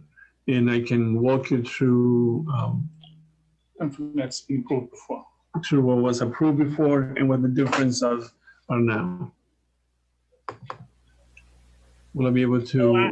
Yeah, so before we go too far ahead with that, and I apologize, I had to walk away for just a moment. It's important to note that you're gonna have to make a decision on seeker as to how you're gonna treat that adjacent property in terms of being a use. And so it's not currently like an abandoned vacant property. Apparently, the property owner has told me that it's still being used as a active furniture store. So in that sense, I mean, it doesn't look like a furniture store. It has, demolition debris there. It has construction materials and construction vehicles stored on site, and it has a vehicle impound yard on another side. So, that being said, if the property owner is stating that it's an active retail use, then you are going to have to consider the traffic implications and all the other sort of stuff as part of seeker. So you can't bifurcate these two projects regardless, because you do need to know what's going on the other side. So the goal being to start the discussion of declaring lead agency, but there's a lot that you need to examine about that property. And they have not, definitively, declaratively stated what's actually going on that property and what they think should be considered as the use for the purpose of seeker. And that will have to be cleared up prior to this board being even in the position to make a decision on seeker in this matter. So that's it. Even though if there are two separate projects. So, and we don't use. And I want to mention this for the board. Yes, you're correct, but there's still the issue of traffic The primary issue is the traffic. So anybody turning right has to pass by this. They're immediately adjacent to each other. So they're next to each other. So you have to consider that. But That's why we have to know from a traffic standpoint what to current active use, whether the current active use, whether it's not a sort of a fallow active use or the proposed use. So you'll have to comparatively state what it is. Well, but You don't have to do it today. It's not necessary to do it today. Today we're very no, I understand that, but I just wanted to present the following concept and see if can we get some guidance from the board or from anyone on the board here. The project, let's say we go through a lot line adjustment because there are different lots. There used to be a gas station there. There used to be 2 houses there. If we take those 2 lots separate and we convert those into a gas station and a snack shop, and we're not touching the existing furniture place, which is a lot on its own, or we take we do a lot line adjustment. If we take property from there, is that it is not changing. There's no implication or impact of what's going existing or not in the rear, in the furniture store or whatever is being used as now, onto the project in the front. That's the 2 different. Because what happened if we had if we renovated the 2 houses and we rebuilt the gas station where it used to be? So I think like we're maybe getting too much into the weeds on this particular issue right now. I think that you have the opportunity after today to submit some sort of an analysis on the impact on traffic to this board for them to review. And if they if they question it, if there are questions, obviously, colored sessions or anybody else, then they can give you some feedback and then you can respond to that feedback. But we don't have anything in hand right now. And so all I'm saying to you is you need to have an understanding of what's going on next door so that analysis can what's going on next. And that doesn't need to be done today. And I wouldn't recommend that you do it today declaratively. You need to submit an analysis that talks about those pieces. My name is Sal Salih. I'm the owner of the property where the furniture store is and where the proposed gas station is going to be. I just want to go back a little bit to give you a history about this project. This project was approved fully by the previous board. Intensively, we worked in this one. We approved for self-storage as separate lot from the gas station, another lot. They asked us, actually, I was going to combine all lots together in one lot and do these businesses together. And the recommendation from the board, the previous board, they said you have to split it because of some kind of regulation, which we are going to subdivide the property now to 2 lots. Lot A, on lot B, lot A or lot 1, which is going to be the gas station, and that gas station is going to be where the old gas station is, and the old house, which was ugly, horrible. We demolished it because of the recommendation of the previous board. We came up from the board, we got the approval for that and for the self-storage. What happened is we got hit with COVID-19, with Corona, and everything would stop. We submit for extension. The extension was only for 6 months. I thought it was for a year. It was for 6 months. We filed before the deadline of the extension expired, 2 or 3 days, our paperwork to start doing the construction. However, it took 6 months for the village or for the plan for the building department to come back to us and say, we're ready to issue a permit, but I believe Mr. Jaime objected to that. He said, no, we gave you 6 months to obtain the permit, not to file to give you time to file to get the permit. So they're denying us based on we passed the time. Every municipality I've been dealing with, because of Corona, they give them automatically 1 year extension. Over here, I was denied. I went through all these expenses. We get approved for this project, and we didn't do it. Now, just to tell you that the gas station, it's this one separate lot. We are doing now the subdivision. To get the subdivision, you, the board, has to approve that subdivision for me to go ahead and register it in the county. So I'm ready to do that after you approve that subdivision. That's number one. Number two, Jaime, he keep insisting, it's like we have to know what's going next door. Next door is a furniture store, dead end. It's a furniture store now. Whatever I want to do with it tomorrow or next year, that's a different issue. I don't know what's going to be happening next year. Now I have people talking to me about doing something else there. They want to buy it to do something else. It's a negotiation. Nothing happened now. Now, if that didn't happen, and when I come back to do a self-storage, we're willing to come back again to you, to give you and to present to the board here whatever we submit before and was approved by the board before. The same, no changes. We're not changing anything. Now, the reason we want to submit only for the gas station now because I already lost a tenant, which was a Dunkin' Donuts there. I'm trying to get him back on board. We get approval to put a mobile gas station. Before it was a non-brand gas station, was supposed to be called Wins gas station. Now it's going to be mobile gas station. That's a contract with them limited for 6 months. So I'm trying to get the approval for the gas station, build the gas station, and move on. Now, I don't need to start to talk about the back one, what's going to be, because I don't know what's going to be. Now, it's a warehouse furniture store. There's a storage there for a warehouse, for the furniture store. It's been used all these years. It's there, whether there's material construction or not, it's been there all these years. So all what I want to do now, just move on to build the gas station the way it was approved. I need your blessing approval again for what we already went for a long time, and we got approved for it before. And it should have been built now. It's just because of what we had to go through Corona and before the delay. I just want to liberate something.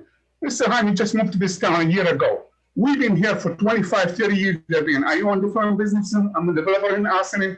I've been in Austin for 27 years exactly. So that's been a gas station. There's been a house there. There's a traffic there. The traffic's not changing. And let the DOT decide on that. So let's not go over there and say, we have to know what's going to go over there. There's nothing going there now. There's a furniture there now, and that's it. If I want to develop that one to service storage, which is, I'm surprised even why I didn't even get my permit because of 2 days or before time expiration or for all that. It's all because of the Corona. It's not because of me. The board, the village, I couldn't even talk to them. Everything by email, and a lot of the paper was misfiled, miscommunication. There's nothing happened. So Jaime, excuse me for being upset now because I'm spending my money, I'm spending my time. I want to develop that part of the street that looks ugly, that we're saying now, it looks ugly construction side. I want to fix it. I want to make it look nice. I present something very nice over here to the town, and every time I put something, I got an obstacle in the way. So I just want to fix it. I want to make it nice. Let me do the gas station, and if the other project didn't go through, the new perspective coming to the table now, I don't know what's going to happen 6 months from now, a year from now. If nothing happened, and I want to do it to self-storage, I'll come back to the board and I present the self-storage the way it was presented before and was approved before. So all we ask you now, just please, let's concentrate on this one. Let's do the gas station now and see what happens. That's it, gentlemen. And ladies. Jaime, or Amanda, can you explain a little bit, maybe for the board members, my understanding, in terms of the SEQR review and why we can't, or can we separate these two lots? I honestly don't know what the answer is. And I also, I think that we're not just talking about a gas station, but a gas station and a snack shop on one lot. And then it sounds like it's not self-storage right now. It's undetermined on the second lot. So what can we do and not do in this situation? And excuse me, I just want to elaborate something too. The lot one with the gas station already owned by different LLC than where the furniture store owned by another LLC. So the furniture store owned by Maple Lodge LLC, and the gas station owned by 175 LLC. So actually, the two sites owned by two different companies. Even I own them both, but they owned by two different companies. So that's why I find it. That shows that. And that's the map was showing that. So that's what I'm saying. It's like, I don't want to do nothing for the back now. I'm still negotiating to see if there's something else coming up. There's people interested to do some other business there, but it's still on the table. It's not decided there. I just want to go ahead and finish the site A, which is the gas station, which is owned by different LLC, which is I own. And that's why I'm coming presenting just that site. That's has nothing to do with the site in the back, because this is the recommendation was recommended by the board, previous board, that to divide them and make them two separate lots. I was gonna go under one lot, and they said, no, let's do it two lots. And Right. that's what we're here now. Yeah, So but what is JB, what's the lot where the gas station is gonna be? It's the front lot, front left, right? The branding furniture store is in the back, right? correct. Okay. Yes. We do, the problem is we have two items on the agenda here, so we can't just focus on one. And I feel like we need some guidance as to I'm gonna what, try to give you some guidance. And let me, please, I'd ask that the, Sal and JB, I'd ask if you're gonna have to calm down and maybe take a moment and sort of listen. Mhm. Because all of that you just said seemed to be responding to something else that I was not saying. So I want you to just take a moment to listen. So you have a few different issues here that need to be dealt with. One is that you have a subdivision. It's called a subdivision, but it's basically going to be a merger of multiple lots and lot line adjustments for the two properties to create the two properties. It's not because the board requested that it be split. It is rather that you can't have two primary uses on a single lot. That requires that this property be split in this way. It's the way that the code is written. There's nothing that can be done about that. So you have to split the two primary uses. In one property, you have the primary use, which is the gas station, the accessory use, which is the shop. All right, they're related uses, but the primary use is the gas station, and the shop is the accessory to the gas station. In the other property, you have a primary use. Okay. Now, whatever that primary use is, whatever the applicant declares the primary uses, when you have to make a determination about the impact of traffic coming out of the gas station, you have to assess that when they're turning right, what is the primary use and what is the traffic to be expected coming out of that spot. Now that light is a three-way light with no light coming out of what is supposedly a warehouse for furniture right now, which means that in order to exit, everybody else has a light, but you don't have a light. That is an issue that we need to figure out, and the state is going to want to figure out in order for them to move forward there. So we need to declare, we have to declare what is happening right next door, 30 feet away. And it's up to the applicant to declare that. It's not up to us. It's not up to the planning department or anybody else. It is up to the applicant to declare. If the applicant is declaring that it is a furniture store, a retail furniture store, then he needs to do that. If he's declaring that it is a warehouse, a storage warehouse, then he should probably first make sure that he has a CO to have a warehouse there to do that, right? If it's not identical to what he has on file. And he can declare that also. Or if he wants to change it to something else, he can declare that. Either way, this board must know what it is in order to make that decision. That's it. So I'm not saying that anything has to change. And I didn't tell the applicant that, but I'll reiterate it here. So for your purposes, you have to get through the subdivision, and then you have to get through a BAR. And I want to say there are a couple of other items as well. There are a couple other items, and Jaime, I also want to give the board a little perspective as to how we got to the point of these two applications being considered simultaneously for SECRA purposes. We had a meeting, staff had a meeting with the applicant and JB, I don't know, a few months ago it was a pre-application meeting to discuss the project. And we, Kellard Sessions was also on the meeting, and it was clear during that meeting that the applicant intended for both the projects to move forward, if not simultaneously, then within about a month of each other, which for our purposes is pretty important because that raises a red flag for SECRA purposes. This is where segmentation comes in. That is basically the division of environmental review of an action so that various activities or stages are addressed as though they were independent. That's the definition of segmentation in the SECRA handbook.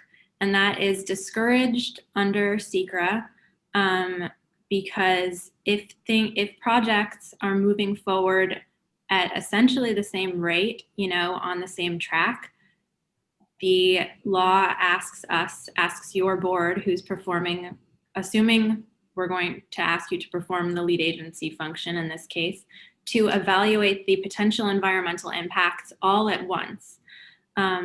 Because that could mean that because segmentation could result in you not seeing the full impacts of the action. And so there is a couple of things to think about in terms of seeing whether segmentation is happening. Are the two projects owned by the same person? In this case, yes, they are. They are owned by two different LLCs that are under common ownership. Are they, close to each other? Is there common geographical location? Yes, there are. The impacts of the projects, do they share a common impact? We don't know. We have to evaluate that. So the timing, is there a common reason for each segment being completed? I don't see that here, but there are different things that kind of have to be considered to determine if segmentation is occurring. This is something we talked about with the applicant. We talked about it with Kellard and Sessions, and we thought because these two projects are basically going to be occurring at the same time within a month of each other, according to the applicant at that time, and because they are next door to each other on adjoining lots, we said this SECRA review has to take place all at once in order to properly conduct your review. So that's how we got to this point. So now the applicant has indicated that the self-storage use, for whatever reason, is not going to be happening. And I think that in order for you to segment this review and just consider the gas station and snack shop, you need to make specific findings to justify your decision on that. And I don't think you can do that tonight because I'm looking right now at the handbook and it says you need to have, that decision needs to be supported by documentation. So I don't think that you can take the applicant's word for it when they've previously indicated that both projects would be occurring at about the same time. I think they need to provide some sort of documentation that would support a decision to segment when previously, you know,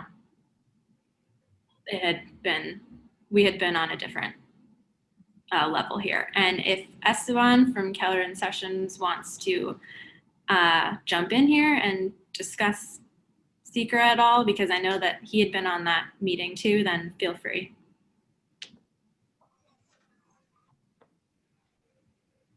Since we haven't heard from Esteban yet. Yeah, I think we have, I'm in agreement with Amanda. I think from our meeting, it was determined that we have to consider both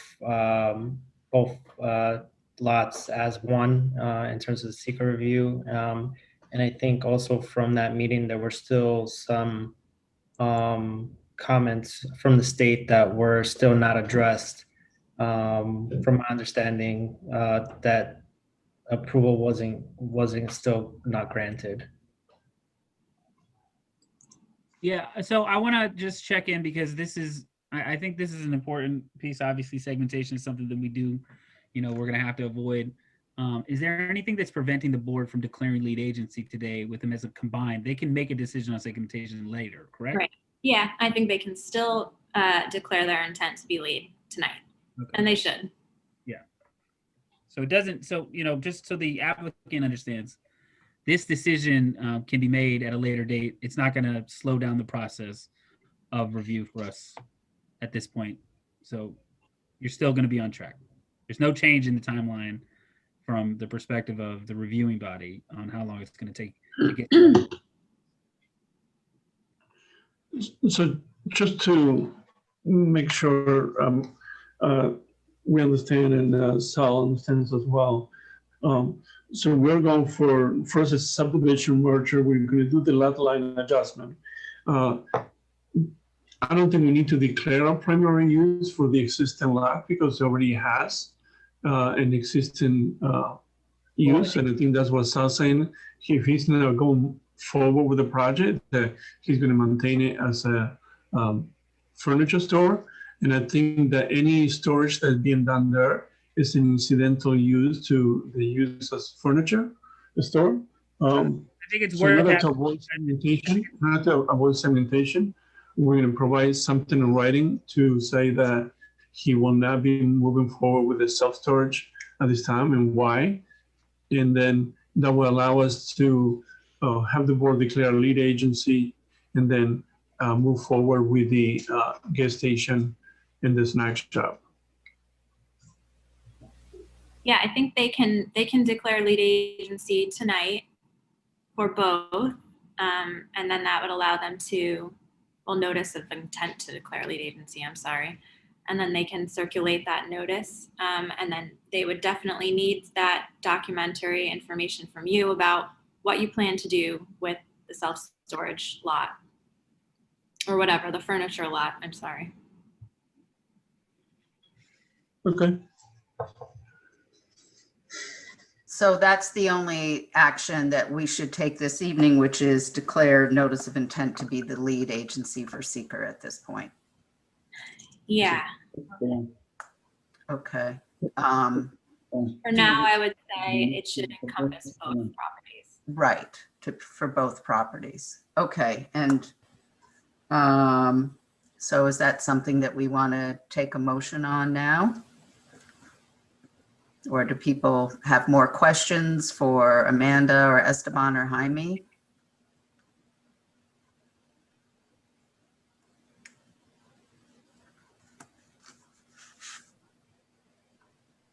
If not, let's have somebody put forth a motion to declare the board, declare our notice of intent to be the lead agency for seeker.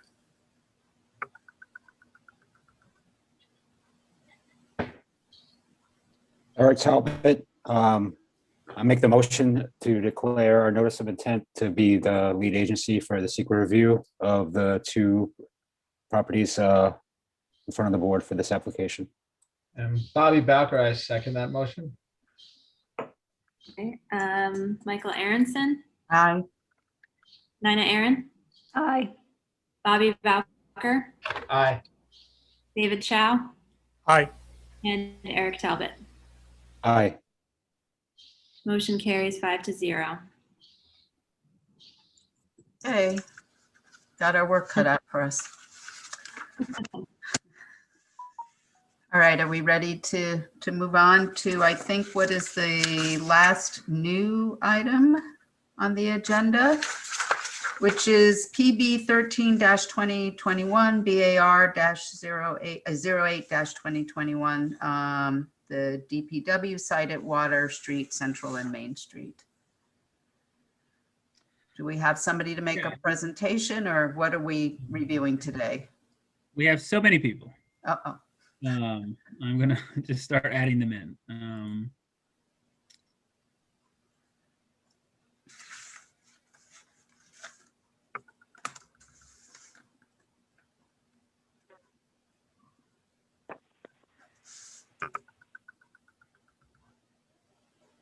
Okay, so we have Bill Balter from Allowable Partners. We have Jack Durkin also with Allowable. We have Rich William from Inside Engineering, Maxwell Powell from Buyer Blender Bell. We have Andrea Connell, we have Bonnie Von Olson, and we have John Canning on the phone, all from Kimley Horn. Great.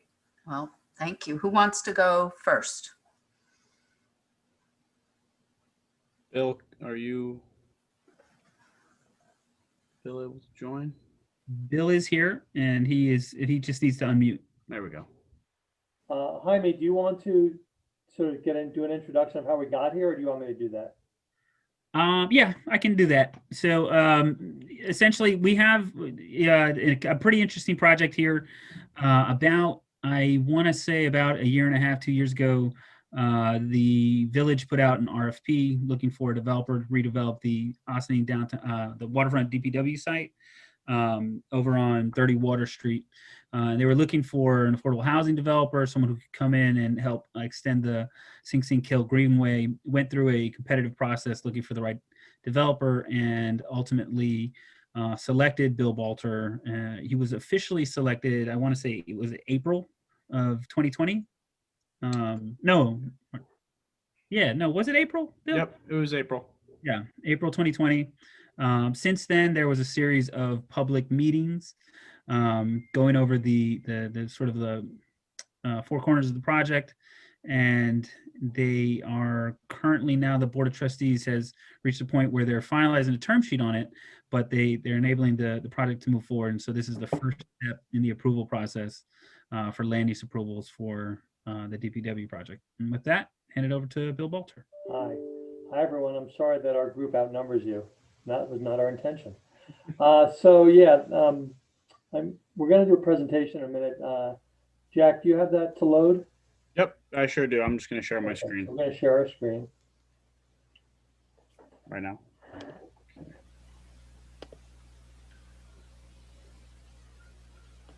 Okay.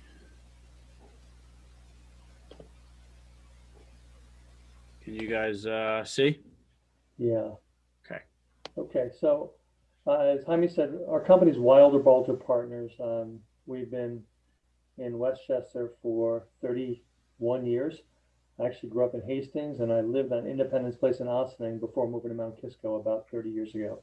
So I know Ossining personally well, but as a company, we're very active in New York State, all the way down, actually as far down to St. Thomas. We've developed, but we really focus on the Hudson Valley and Long Island. In Westchester, we've completed about 25 communities. We're currently building in Peekskill, Lewisboro, 2 developments in New Rochelle, and up in Glens Falls, New York. We recently just started a development in Tarrytown. It's a redevelopment of the Tarrytown YMCA. While we do housing of all different types, such as what you're seeing in this slide, Chappaqua Crossing, which was the original cupola building that we converted from a vacant, the original executive offices of Reader's Digest, which had not been used for 15 years. We converted it to 64 units of housing, combination of affordable workforce and market rate. So we've done a lot of affordable housing, mixed income housing. We've also done a lot of luxury housing, but we've really been focusing a lot on complicated sites, especially brownfield sites. This site you're looking at now, 645 Main in Peekskill, is a brownfield site. Interestingly, also bordered in Peekskill by Central Avenue and Main Street, just like the Austin site we're going to talk about. But that site's also an affordable mixed income development. Jack, go to the next slide. This is our Tarrytown development I talked about a few minutes ago. This is taking the old Tarrytown YMCA and doing a mixed income affordable development. That's a 80% senior and saving the existing historical building on Main Street. Next slide, please. So as Jaime said, when we were first informed about the RFQ that the village did, what interested us about the property is it's incredibly underutilized property, primarily because it's a brownfield site that Con Ed is responsible for cleaning up, but they have not done it for a very long time. And the cleanup that they would do, it will leave the property such that it really can't be used in a meaningful way. So we were interested about that, about the property, because it was a very cool site that creates a connection, or could create a connection, from the water up to the downtown. As a brownfield site, it's something we've done before. We understand how to do it. And as a location for housing, so close to the train station as well as the village, it was great for that as well. We also love the idea of creating some neighborhood retail, not a lot, but enough for the development. And the idea of taking the Sing Sing kill that exists, improving the banks and stabilizing it, and then extending the greenway that the village had built that runs from the community center toward the river, but stops currently at Central Avenue, the idea of extending that through our site. I'm going to introduce Maxwell Powell from Broadw in a couple of minutes, who's going to spend more time taking you through our proposal. But I just wanted to explain to the board that our view of this is, and our view of everything we do especially in Westchester County, is that there's really very little that's quote unquote as of right, because ultimately you need to work with the stakeholders, everyone who cares about what happens on a site like this. So while we were selected a year ago, and while we had our plans really pretty well thought out a year ago, what we did for the last year with the help of the village board and the consultants for the village, is we went on sort of a listening tour where we did a lot of talking to various groups, from Riverkeeper to St. Hudson to a lot of neighbors, to really anyone that we thought we should be listening to. And then the village conducted a bunch of public meetings, one on site and 5 or 6 by Zoom, where we touched on the major topics that one might be concerned about. It ranged from obviously affordable housing to schools to sea level rise, because the site is obviously near the Hudson River, so sea level rise is an issue. And after that process was complete, we refined our plans, and the plan Maxwell's going to take you through tonight is the result of those plans. So having done that, we then made a formal application a year later to your board, which is what we're here to discuss tonight. Before I introduce Maxwell, I think the only action we're hoping your board will take tonight, and Jaime, I'm sure will correct me, or Amanda will if I'm wrong, is we're hoping that your board will declare their intent to be lead agent and circulate. So with that, Maxwell Powell, would you take us through and explain who you are, Maxwell? Okay. Good evening, everyone. Jack, you wouldn't mind just backing up a couple of slides there? We'll just get started. Again, my name is Maxwell Powell. I'm an architect, urban designer, and a partner at Buyer Belinda Bell in New York City. For us as architects and planners, our approach to design is to be site-specific and forward-thinking. We're urbanists who believe in building community and using the built environment to positively, effectuate authentic placemaking. And we like to find opportunities, within each site to design buildings that are specific to and builds upon a place. So, for us, when we first, when Bill first brought us into the project, we were really excited about this opportunity because, it was about sort of designing a transit-oriented development on a formerly industrial site, steps from the train station.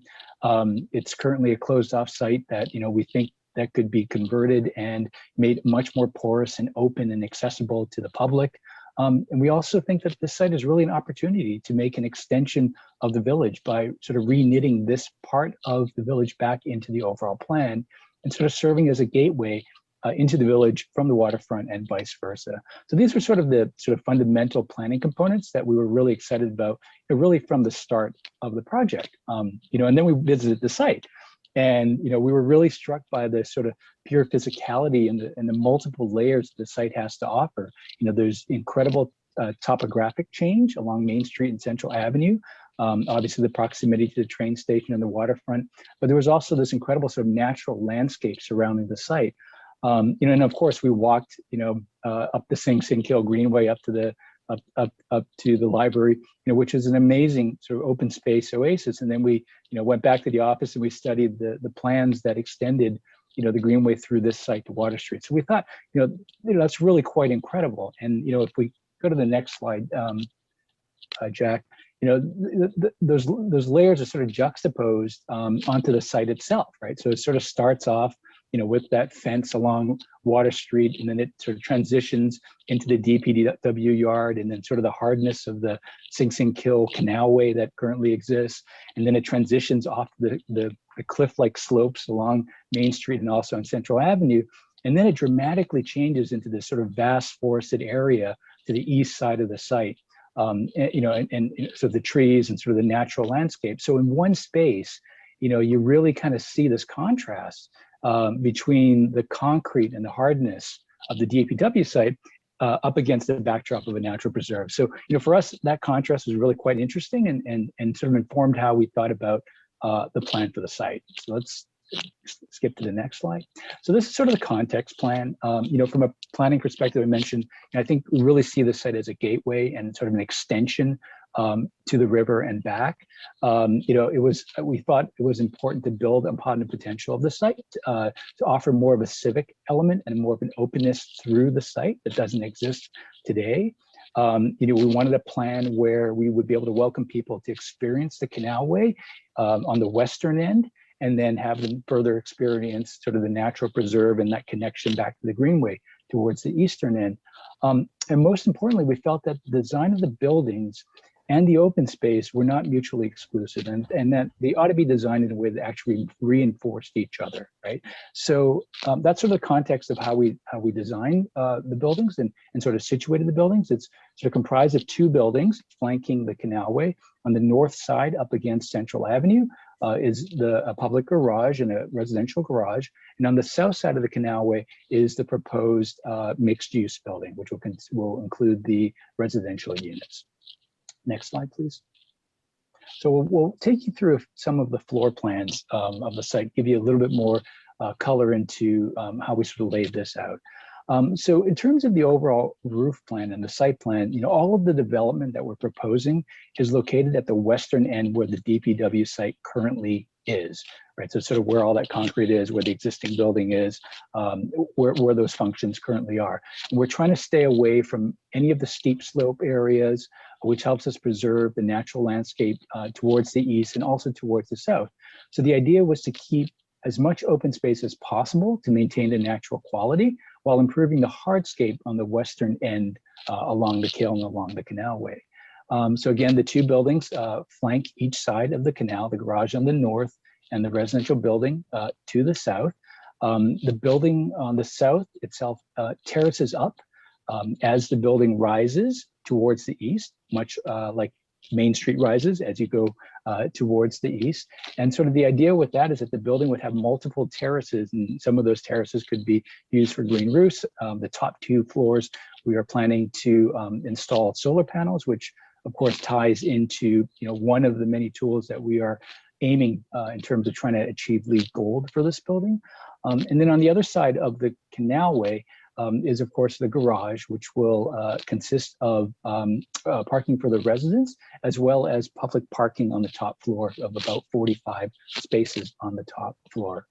In terms of the open space, the western side is designed with some improved hardscape. So we are reinforcing and improving the canal walls along the Sing Sing Kill, but also installing new promenades on either side that will be accessible in terms of an ADA standard, in terms of being able to access into the site towards the east.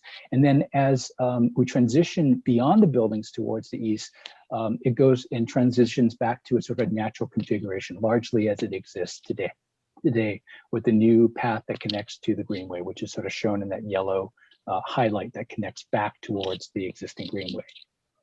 Next plan. So we'll start with some of the plans going from the lowest level going up. So this is the cellar plan. There is no cellar on the garage site. There is a single-story cellar underneath the residential building, which will comprise of back-of-house spaces to service the building, as well as parking for residents, about 24 spaces in that cellar level, which will also include 4 ADA accessible spaces for the residents within the building. And if we go to the next slide, you'll see the first floor plan. So the first floor plan, again, showing the 2 buildings on either side. The garage itself is 4 total parking levels. So it's really 3 levels of volume. It consists of 176 spaces. So the 176 plus the 24 on the residential building totals 200 parking spaces. So the residential building, for us, as you can see, is set back from Main Street approximately 56 feet. So one of the ideas there was to sort of keep away from the steep slope. That was sort of one important element. The other important element in doing that was that we wanted to create a little bit of a buffer between Main Street and our building and allow for us to maintain some of that existing vegetation that is on that slope, which we thought was very important in terms of having that transition and softness on that southern edge. The other element in terms of the ground floor plan on the mixed use building was, for us, it was important to have the building front onto the canalway. And this was important because we thought it was important to be able to bring active uses to run along the length as far east as we can along the canalway to really sort of welcome and create an open invitation for people to come into the site, which of course right now it's not really, you can't get into the site for one, but even if you did, there's really no place to go. So one of the things we did here on the corner was to make sure that the retail fronted Water Street, but also turned the corner onto the canal. So there's a significant amount of frontage for that piece of retail that will front that corner. We've also located the lobby and residential amenities along the length of the building, sort of towards the middle portion of the building. And then we strategically placed a 3,700 square foot community facility space on the eastern end of the site. And that was intentional. We wanted to create an anchor on the eastern end so that, again, we're sort of bringing more people and more of the public as far east into the site as possible, so that they're actually closer to the greenway extension that we're proposing just east of this. The community facility is also directly across from the garage, and we are proposing a pedestrian bridge sort of directly in front of the community space that would also allow for direct access to the public garage at that location. We go to the next plan. So these are the upper level plans. And what you'll see here as we kind of page through these slides is that you'll notice that the southern building, the building starts to set back from Water Street. So this is the 2nd through 4th floor plans. If we go to the next slide, you'll notice that by the time we get to the 5th floor,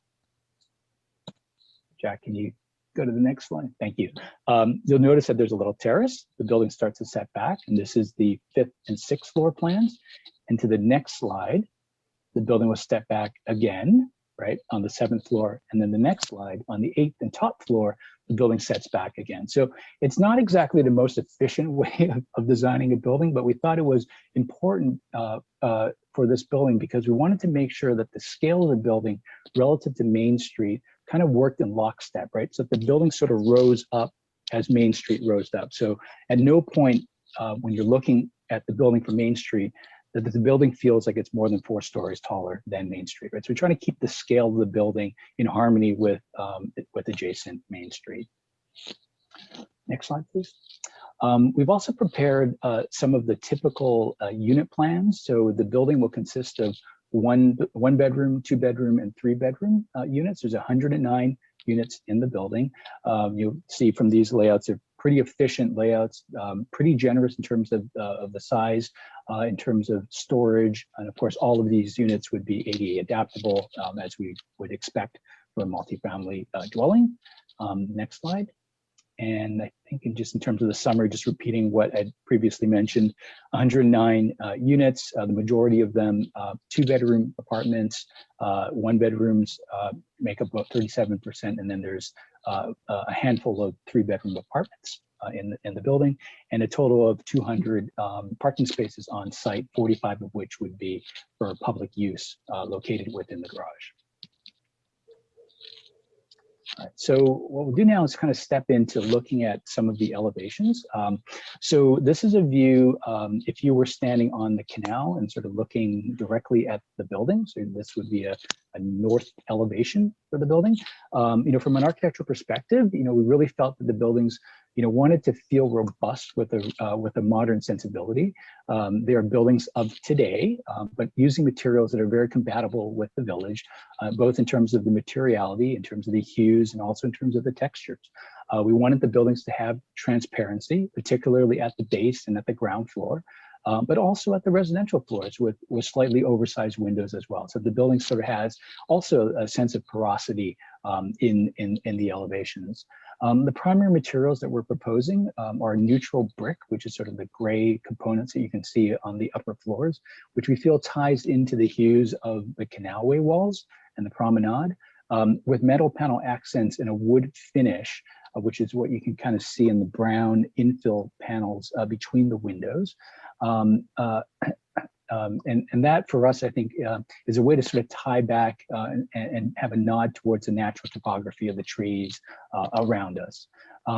Again, sort of on the upper floors, we have the metal and glass oversized windows with the step massing as the building rises towards the east.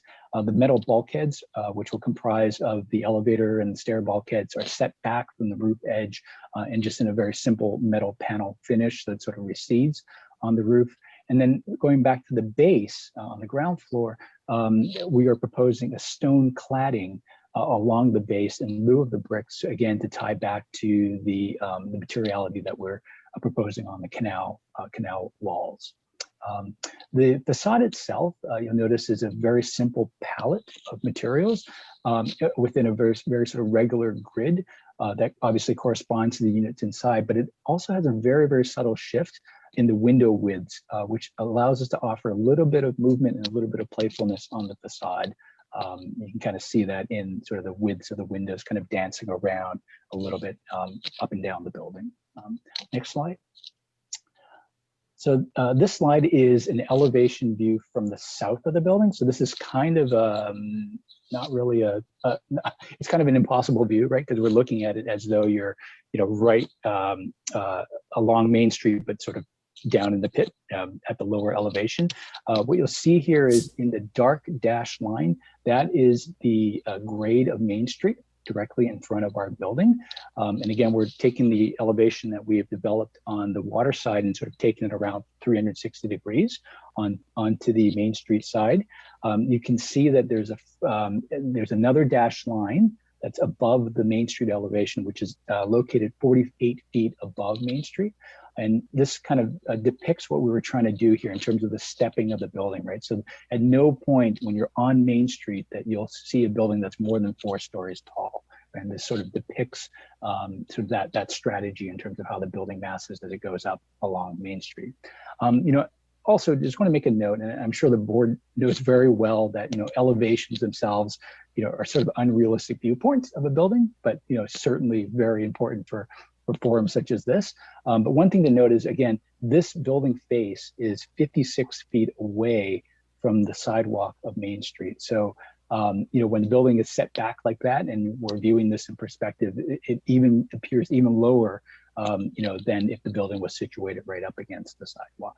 But we thought it was really important to keep the building set back, again, to maintain the soft edge along Main Street and providing that sort of softer transition. Next slide. So the next slide is just the sort of the ends of the building. So on the left is the west facade, which is the facade that is facing Water Street. So that's on the ground floor would be the retail space, and the upper floors would be the residential with each of the terraces facing it. And then on the right side is the east facade, which is the facade facing the the natural preserve on the east side, right? And on the ground floor is the storefront for the community facility space. Next slide. So we took a similar approach with the parking garage as well. So again, a building that's sort of tucked into the hillside of Central Avenue. Central Avenue is not quite as steep as you know as Main Street is, but we took the same strategy of trying to tuck the building into the hillside.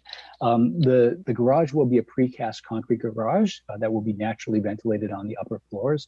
We are using metal panels and fins to with wood hues in combination with metal panels to create a screening effect within the openings.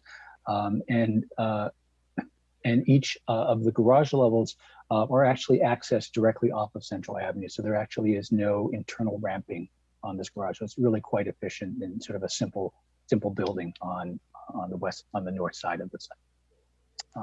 Next. And these are the end views of the garage. So on the left is the Water Street elevation, and on the right is sort of the eastern view as you're sort of going up Central Avenue. Next slide. So we blew up a couple of the components. On the left is the residential portion of the residential elevation, which actually shows the residential lobby, as well as the second, third, and fourth floors, just to depict some of the materials that we are proposing. So on the residential building, we are proposing a gray brick veneer wall with a range of hues to give it a little bit of richness in terms of the coloration. The windows will all be 1-inch IGU thermally broken windows in aluminum, and in the infill panels between the windows and the brick piers, we are proposing an aluminum panel that will have a wood faux finish, both to help us in terms of sort of warming up the facade, but also to minimize the amount of maintenance that we would have otherwise with a wood facade on this building. At the base of the building, I'd mentioned that the facade materials will be a stone veneers. That's item number 4. And again, that is to tie back into the materiality of the renovated canal walls. And then on the right is a blow up of the garage portion there, which is again largely a precast concrete garage with a screen system that gives us a little bit more sort of interest on that facade, and also to create a little bit of opacity on the garage opening. Next slide, please. So now we're just going to kind of walk through a series of before and after views, just to give you a sense of the sort of the architectural design and scale.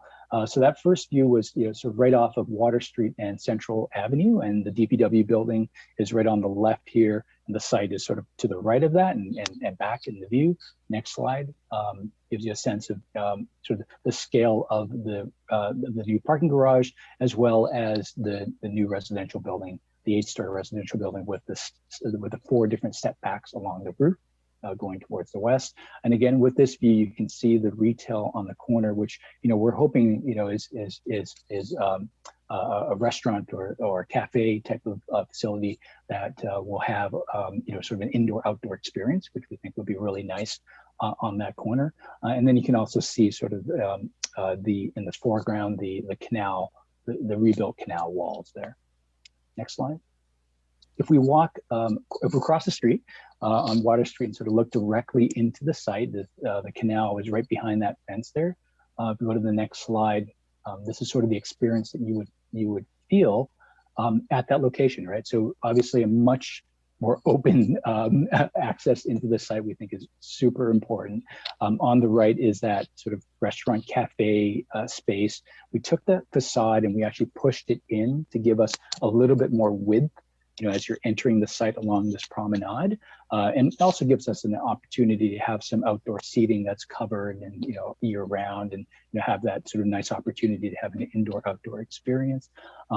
At sort of the middle part, you can see the rebuilt canal walls, as well as the garage on the left side. One of the things that is part and parcel with sort of the renovation of the canal walls is also the new promenade on either side of the canal. So on the right here is a pedestrian promenade. On the left is also a pedestrian promenade, but it will also double as a fire lane.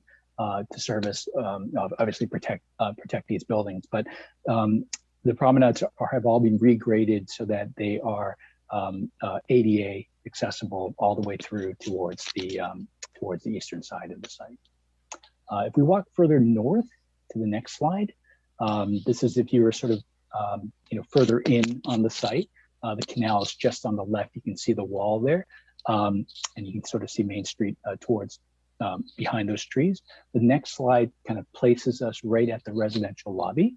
Right, so on the right is the residential lobby. There's some amenities right next to it.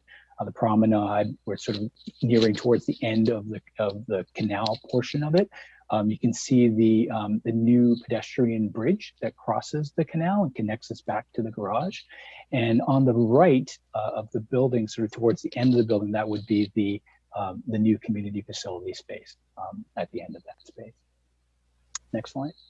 And then just if we keep walking a little bit further, right, we find ourselves in this sort of really wonderful natural preserve. And again, the idea here is that we don't really want to touch this. All we want to do is provide access through it and make that connection as the extension of the Sing Sing Kill Greenway underneath the Central Avenue arch and kind of make that connection. So the next slide shows so our visualization of what that could be, right? So that pathway connects from that canal promenade and connects then through the walkway that goes underneath the Central Avenue Bridge, similar to the plan that the village had contemplated earlier.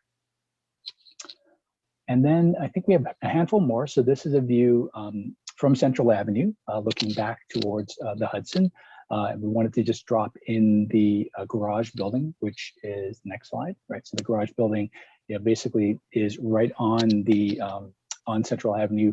This is one of the access points into the parking garage on the left here, and then there's another access point further up on Central Avenue. Next slide is a view from the corner of Main Street and Water Street, looking up Main Street to the right, looking sort of to the left along Water Street. And the next slide shows the superimposition of the building into that view, right? So on the left, you can actually see the garage. And on the right, you can see the residential building stepping up along Main Street. And the final comparison is a view from Main Street and Secor, looking down Main Street. So this is the existing view, and the next slide will show the building kind of tucked in there. And again, that building is some 56 feet away from Main Street, so it kind of looks like it's a little bit further away from the street as well. So, we're really excited about this project. We really think that there are some really wonderful elements of urban design and architecture that really can start to really knit back this part of the village and make it a part of the village again. So thank you very much for your time. Great, thank you. That was a wonderful presentation, and I know there's a lot to unpack here and a lot to discuss. But I do have to say, I think this is a very exciting project and, just generally very thoughtful design and site plan. So I'm not sure if board members have questions or if we need to focus on our decision to declare our intent to be the lead agency. What do you recommend, Jaime and Amanda, in terms of the board's next steps right now? Want to go ahead, Amanda? I probably would suggest focusing on lead agency status at this point. You also need to refer it to the zoning board and to the EAC. At this Right. Okay, so I turn it over to board members if they have specific questions about either the referrals or our intent to declare notice to declare lead agency status. Questions, thoughts? You're muted, Bobby. Only comment I have is that it looks like a very well thought out, well planned project, and I'm excited to see this go further down the line and hopefully come to fruition. Us too. Does it make sense? Is there an order in which we should do this? Does it make sense to declare ourselves the secret lead first and then do the referrals, or does it not matter? Sure, you could, yeah, start with Secra. Okay, if nobody has any questions, does somebody want to put forth a motion for the board to be declare our intent to be the lead agency?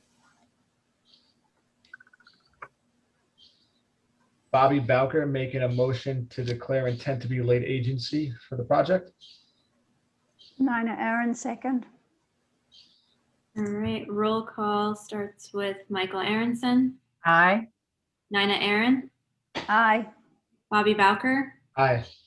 David Chow. You're muted, David. David, you're muted. Maybe he has us muted. Oh. David, can you hear us? I know we still have a quorum without him, but I would like him to vote if he can. Say aye. He went like aye. I didn't see it. Motioned his face. I don't know. David, you're muted right now. Can you unmute? David. Okay. Did you say aye? Sorry. Aye. Okay, thank you. And Eric Talbot. Aye. Okay, great. Motion carries 5-0. Okay, what are we specifically referring to the EAC for? I think it would be helpful just to spell that out. So you have two items that you need to refer to the EAC for. You have the conformance with the LWRP, and you also have the wetlands mitigation plan that needs to be referred to them for review. So I do want to kind of go over a few of the various levels of approval that are involved in this before we finish up tonight, but I think I'll wait until you've finished your referrals to go over that piece. Okay, we can do the EAC as one referral for those two components, the conformance with the LWRP and the wetlands review. Does somebody want to make a motion on that, please? Eric Talbot, I'll make a motion to refer this application to the EAC for review in conformance to the LWRP and the wetland review. Bobby Bowker, I second that motion. All right. Roll call Michael Aronson, Aye. Nina Aaron, Aye. Bobby Bowker, Aye.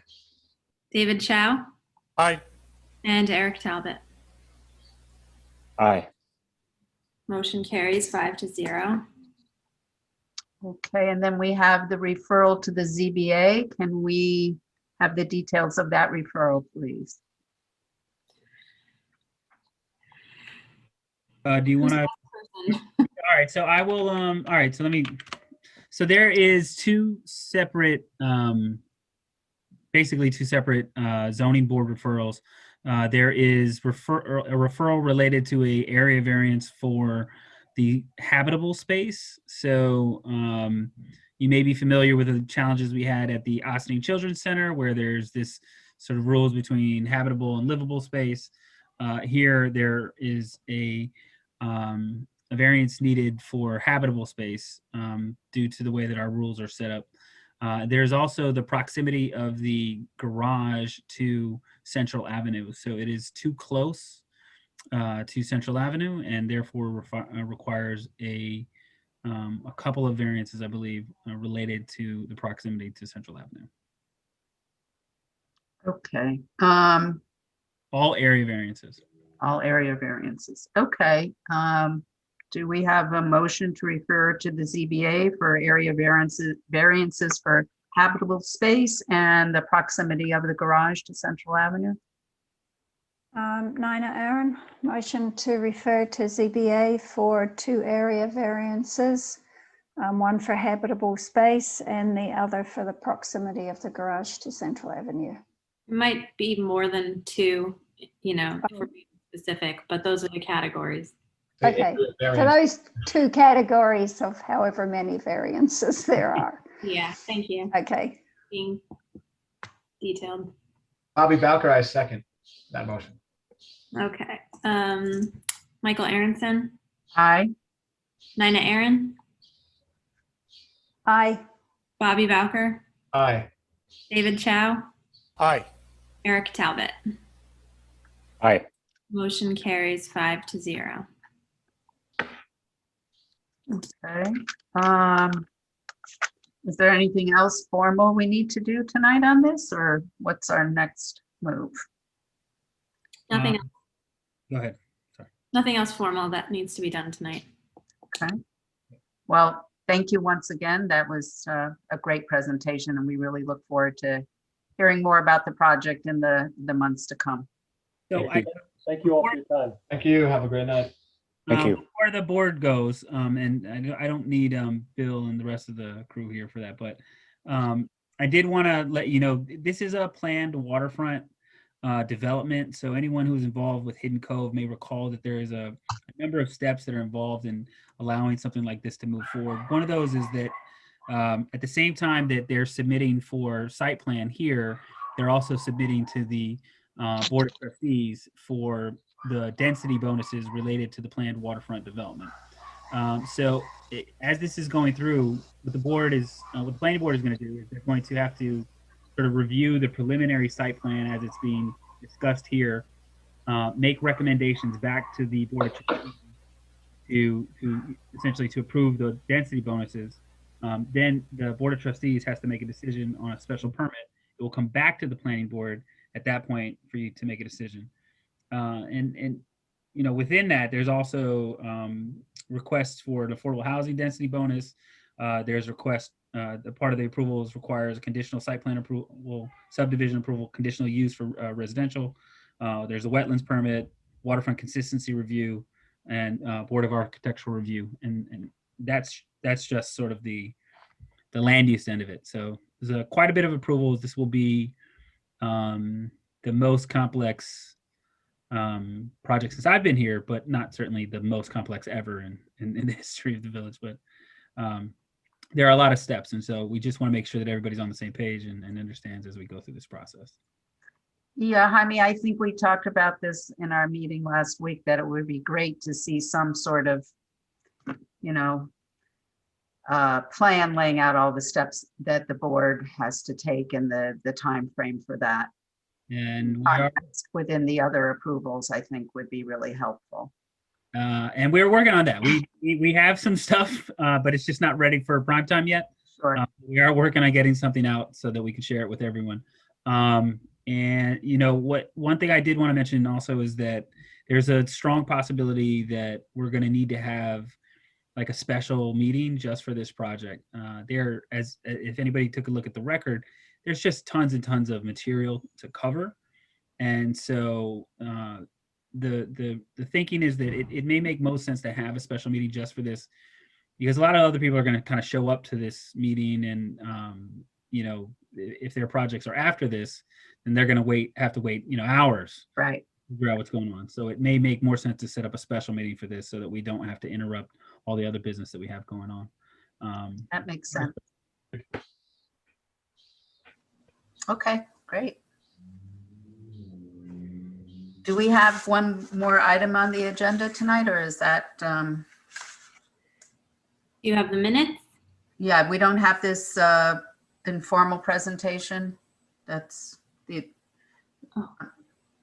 It says additional business of the board, informal presentation, 78 Croton Avenue. Is that no longer? That's JB. He's here. Oh, okay. So let me just remove some people from.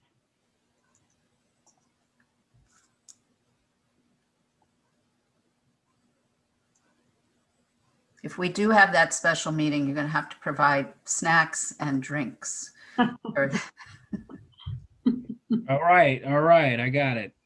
What does everybody want? Pizza, some crudité. What is it? That sounds good. Food is Jamaican food. Oh yeah. Crudité sounds better than it is. Yeah. Yeah, right. Yeah, it does. It makes it sound real fancy, right? It's just raw vegetables. Carrots. Yeah. All right, we have JB here.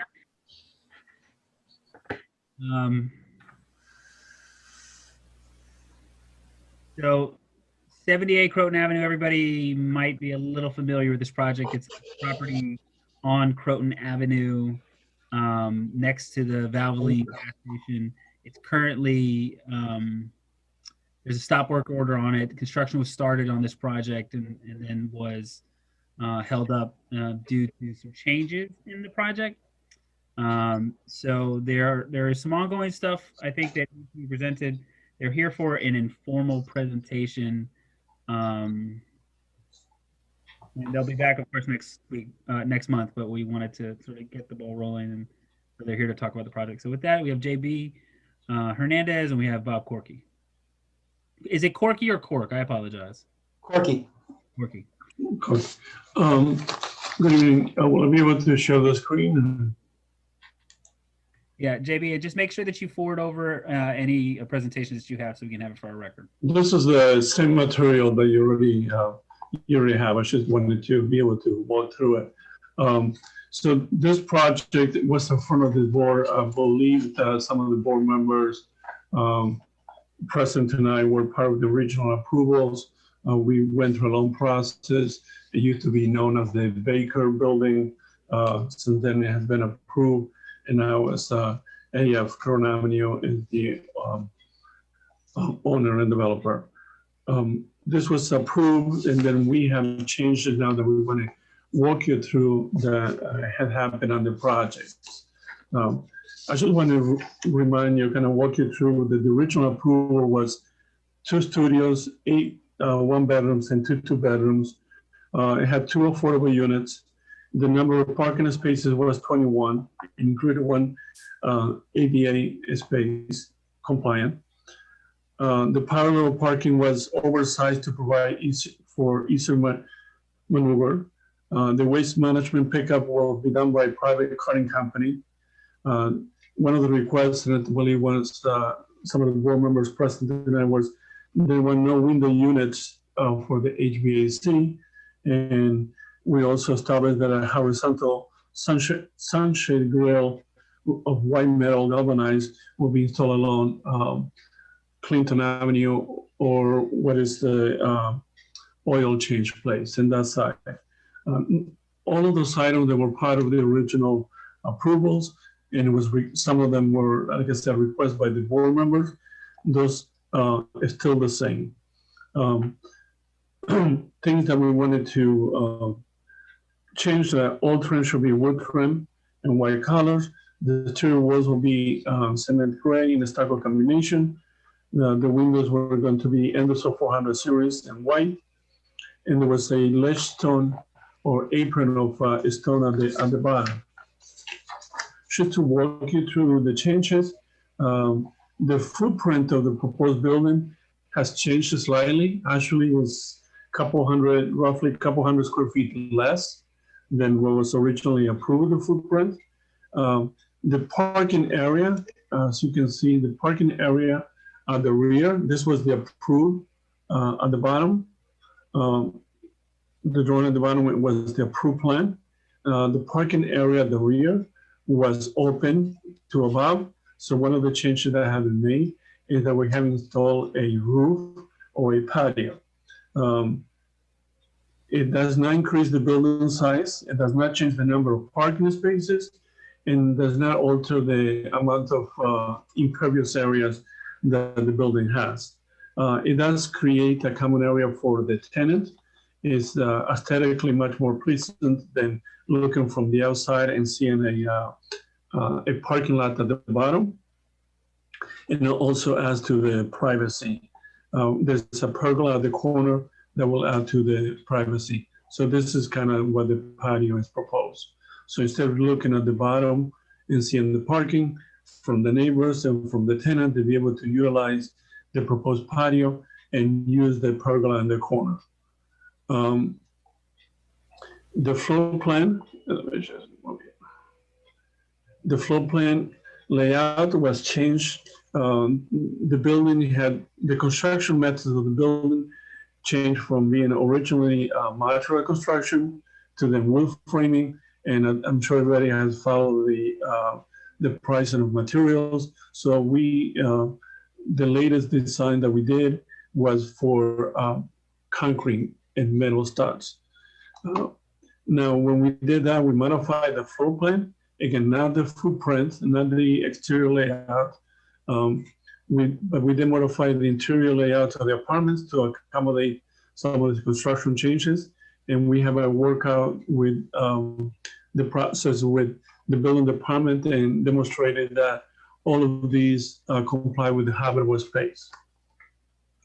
In the process of doing these changes, we did reduce the size of the commercial space in order to accommodate an additional electrical room that it was required. We moved the access door away from the street in order to provide a little more privacy and better access. And the side wall along Clinton Avenue, which it was, before it was all open, now is made out of concrete with openings, but we did maintain the sunshade grill that it was required by the board members. It was one of the elements that we looked to have. The landscape was modified as well.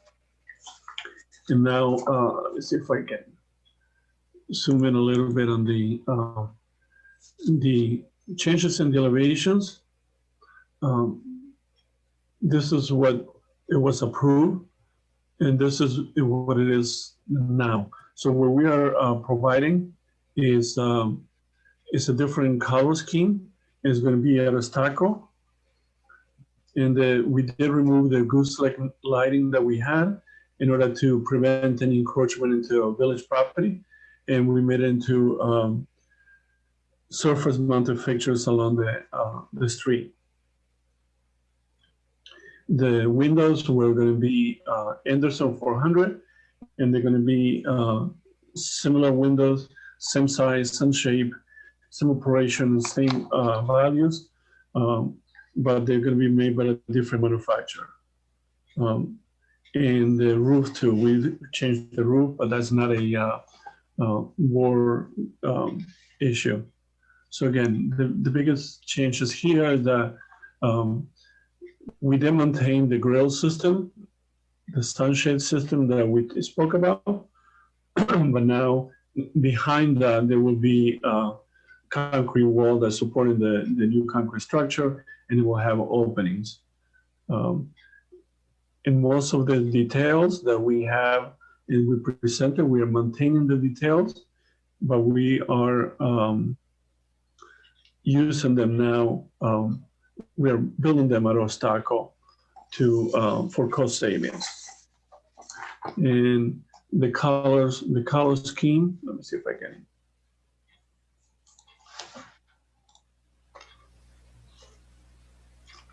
I'm trying to.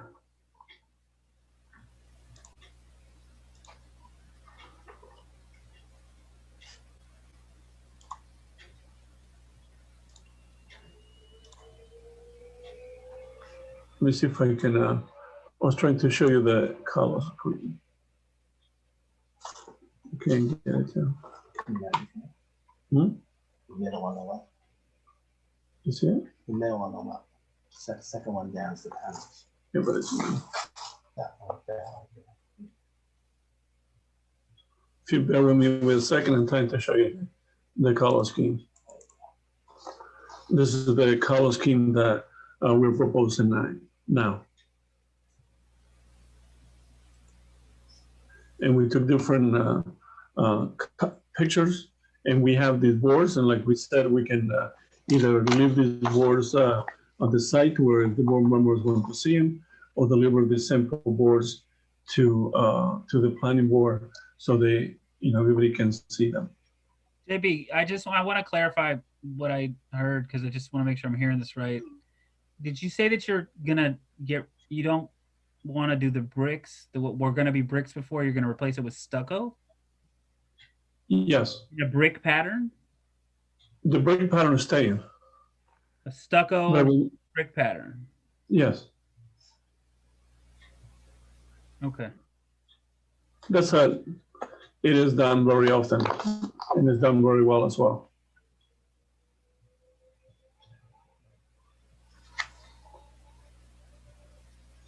Did I miss it? I think that's about the changes that Let's see if I can.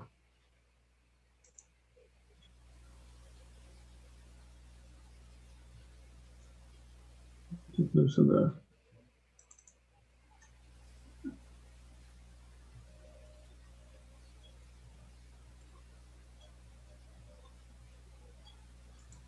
I don't know if the board has any more questions or something else that you want me to explain.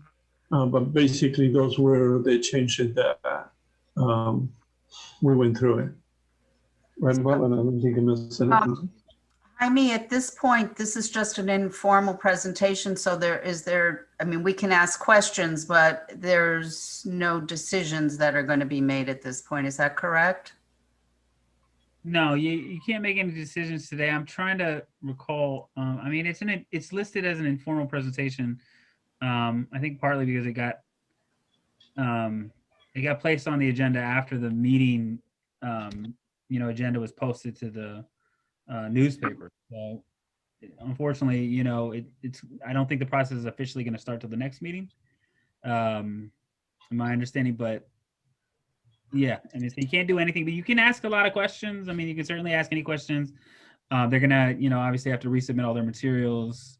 They have submitted most of them. I need to verify that they're all, that we have all these pieces. I think that some of the pieces they may have submitted to Joe, but they didn't necessarily submit to Jamie.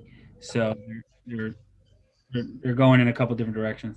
I might ask if you get a little more detail on the architectural, features that they're talking about. They've mentioned that they're going to change some of their lighting, so you may want detail on that. They're talking about stucco brick, which I imagine is hand manufactured, but they probably have some examples of what that looks like, and any other items like that.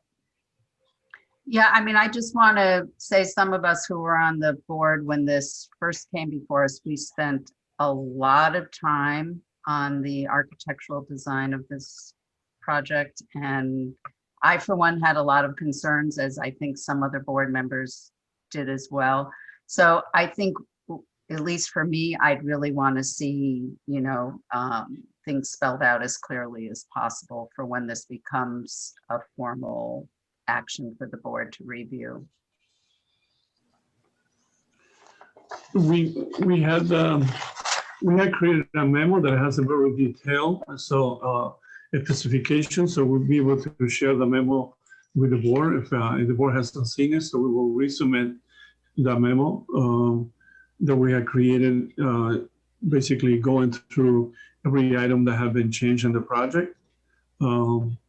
And then we also provided as an attachment, what you've been seeing on the screen is what we provided with the memo at the attachment, where at the bottom, for example, here is what it was approved, and also at the top. And Michael, when I was going through before the list of, I know that, I remember discussing with the board members some of the window locations that was very specific.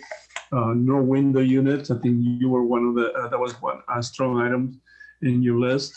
And also the grill system along the bubbling side. I remember those were the strong items that the board had expressed. Also, just in terms of driving by the site right now, is there even room for a sidewalk in front of this building? It just seems, I mean, yes, we're building up to the street wall. The building is within the property line. Okay. And this is just to, I know we're going through a comprehensive plan and we have different views of, for those of us that's been around here for a while, there used to be, or there still is, a 2011 architectural guidelines that the prior boards felt very strong about it. And when we went through the process, part of those guidelines is that in the Crown Avenue corridor, it was the establishment of these continuous facade or the street facade. And I remember that was one of the issues that brought us under the guidance of the board and a suggestion to bring the building this close to the property line. So if you remember, I mean, this building, this project, I would know. I would say like, just for a little bit of clarity on the current comp plan that's being looked at. There's no longer a desire to have Croton Avenue properties this close, at least not in the NC2 zone. This is at the very edge of the NC2 zone. So the VC district is obviously a little different right down the block, but in the NC2 zone, they are, saying that moving forward, they want the properties to be set back a little bit more than right at the street, similar to the VC district. So that determination was made throughout the comp plan process. I don't think you'll see another building this close to the property line in the NC2 district moving forward, but they are compliant. So they still have the underlying NC2 zone. There's been no changes yet to the zoning. So this is compliant. And even if the new form-based code comes in, the NC2 zone is not going anywhere. So they won't be non-compliant anytime soon. So that's, I agree with JB with everything that he's saying, but that direction hasn't been continued. It's not looking to be, continued moving forward. Right, and I think as having the wider sidewalk is a welcome addition to the design of the downtown. And I was just saying that the reason, I was trying to give an explanation to the reason why the building is so close and how we got there.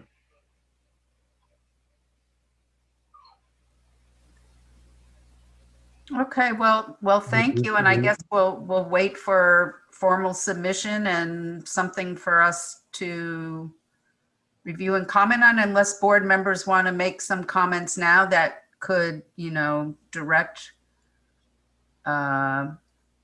this future submission. I don't know if anybody wants to chime in at this point.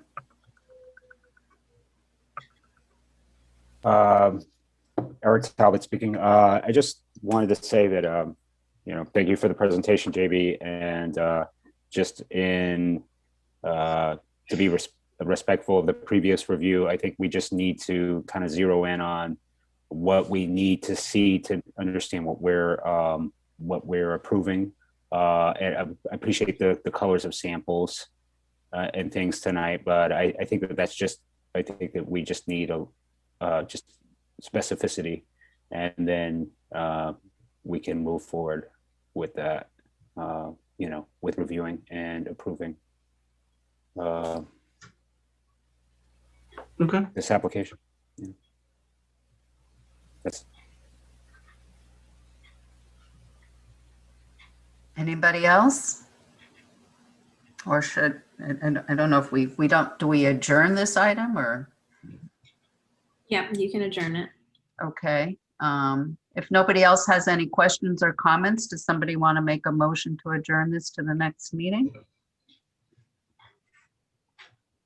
Eric Talbot, I make a motion to adjourn. Hold on, I apologize. Sorry, go ahead.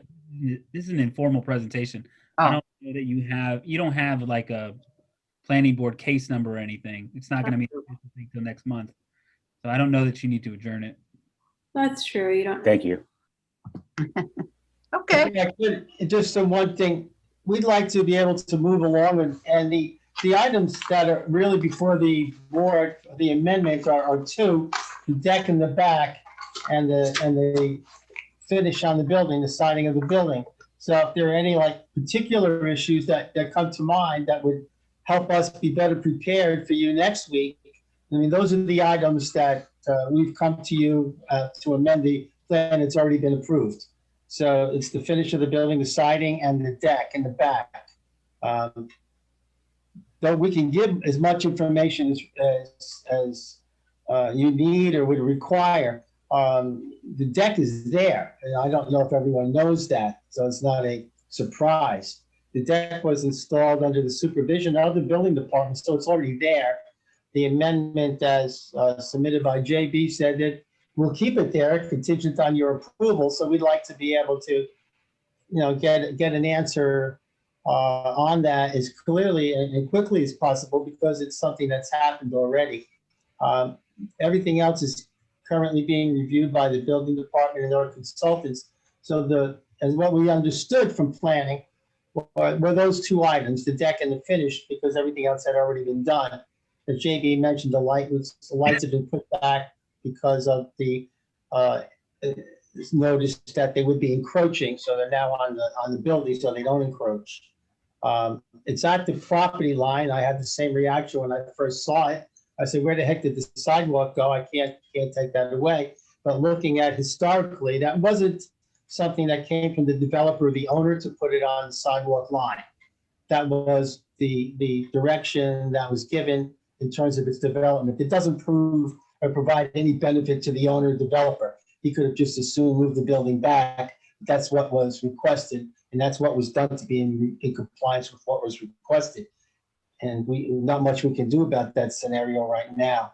But we'd like to be able to move this along. It's sitting there, and it's not helping anything by just sitting there. So we'd like to move and get those questions at least addressed.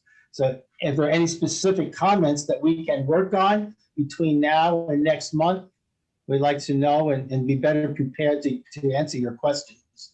Well, I mean, I think as Eric mentioned, it would just be helpful to see the changes in a slightly different context. For example, when I'm looking at that deck, I really have no idea what that deck is going to look like in reality once it's developed as a common space for the residents. So that, and then, a little bit more information on the materials as Jaime referenced in terms of the difference between what was approved and the stucco. So I mean, I'm not sure that we can give any more detailed comments tonight without seeing that in itself is very helpful because we can, JB can anyway, provide a better detailed description of the deck and what it's going to look like, the way we'd like it to have it finished and the site so that you can see it. And it's not just talked about as a pile of concrete back there, but you'll see it and the impact both visually and environmentally for the people in the building and why it's beneficial to do it. We can do that, but knowing that's helpful for us because we can focus on that during the next period of time to have that for you. We can get the materials that we're proposing for the outside of the building delivered to you, and that would be helpful as well. If there are any other specifics that would help move this along, we'd really like to get that to you to be able to answer those questions. Anything that you need. So specifically, I think that it would, just from the building department side of it, they're going to need to know whether or not, the kinds of fixtures that are being put up are the kind that was approved. So, some copies, some of the sort of the manufacturer type that you plan on using, whether it's that specific kind or something that's similar in size and shape, color, and some more specific detail on the stucco bricks. How big are they? Are they, 6-inch bricks? Are they 3-inch bricks? Are they 12-inch bricks? Some sort of specific detail on that. The board can make a decision on that, and so that the building inspector can review it as it's being constructed to make sure it's being built according to design. Yeah, that could be done.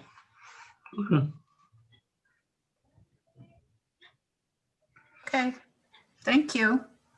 Thank you. All right, I think that brings us to approval of minutes. Is that a formal approval? I forget. I believe it is. Okay, somebody has to make a motion to approve the minutes from the May 25th, 2021 meeting? Bobby Bowker making a motion to approve minutes from May 25th, 21 planning board meeting. All right. Eric Talbot, I'll second the motion to Okay, approve the minutes from the May 25th planning board meeting. and I think we just unanimous consent. Don't need to do a roll call, No, you don't need to roll call. and we can call it a night. Yeah. Okay. Thanks, everybody. Great night, everyone. Thank you, you. everybody. See you next Bye. month. Good night. Good night.